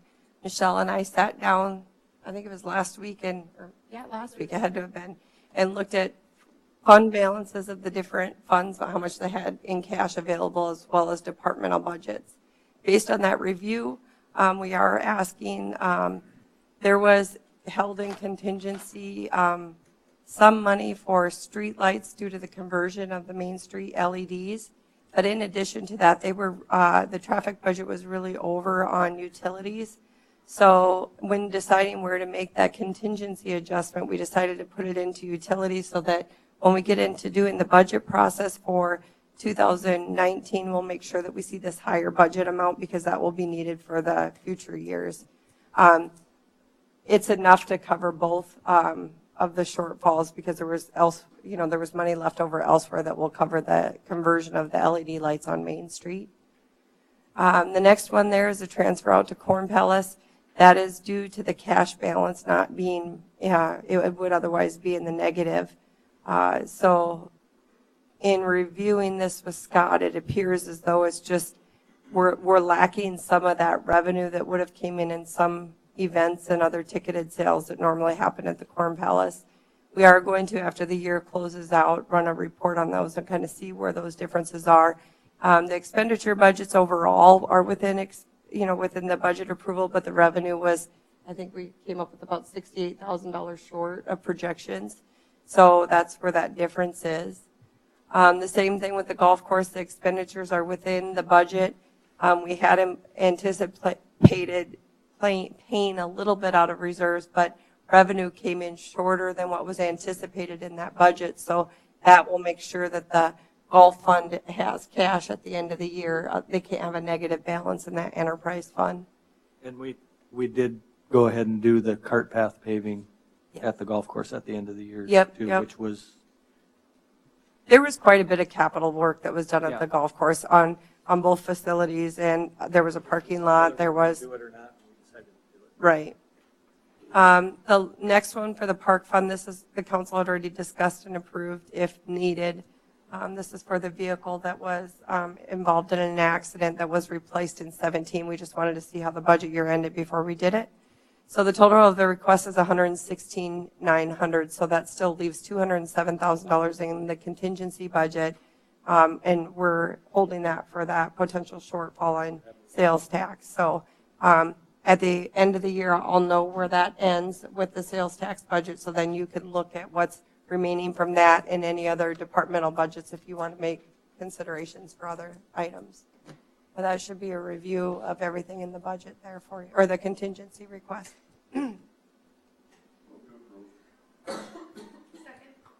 All those in favor signify by saying aye. Aye. Opposed?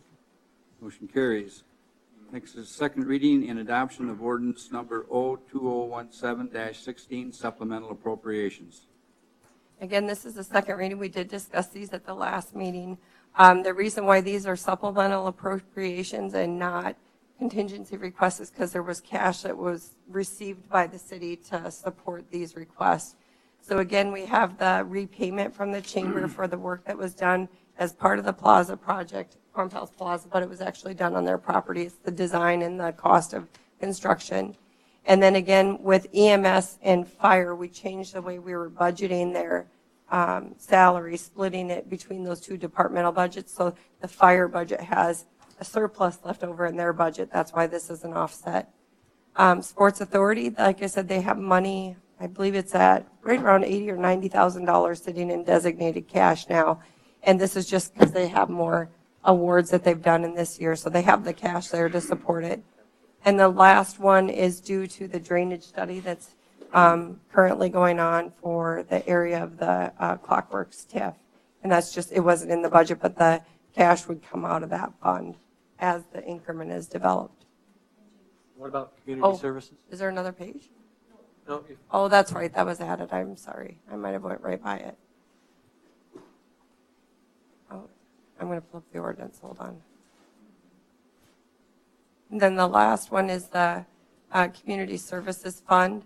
And this is, it wasn't just because we did it after the budget was approved. Yep. Oh, okay. It says JVCC. It didn't say Palace Transit. Okay. Okay. That's right, that's right. We have to set the salaries to the right budget because of the grant applications that we do. That shouldn't happen next year because we No, we have did them it. Yep. separated out now, right? Because we took over JVCC. Yep. Move to place on second reading. Any further discussion? Jeff, you're the only one left. Any public comment? Okay, all those in favor signify by saying aye. Aye. Opposed, same sign. Motion carries. Discussion? Roll call. Olson. Aye. Rice. Aye. Dosher. McCardle. Barrington. Allen.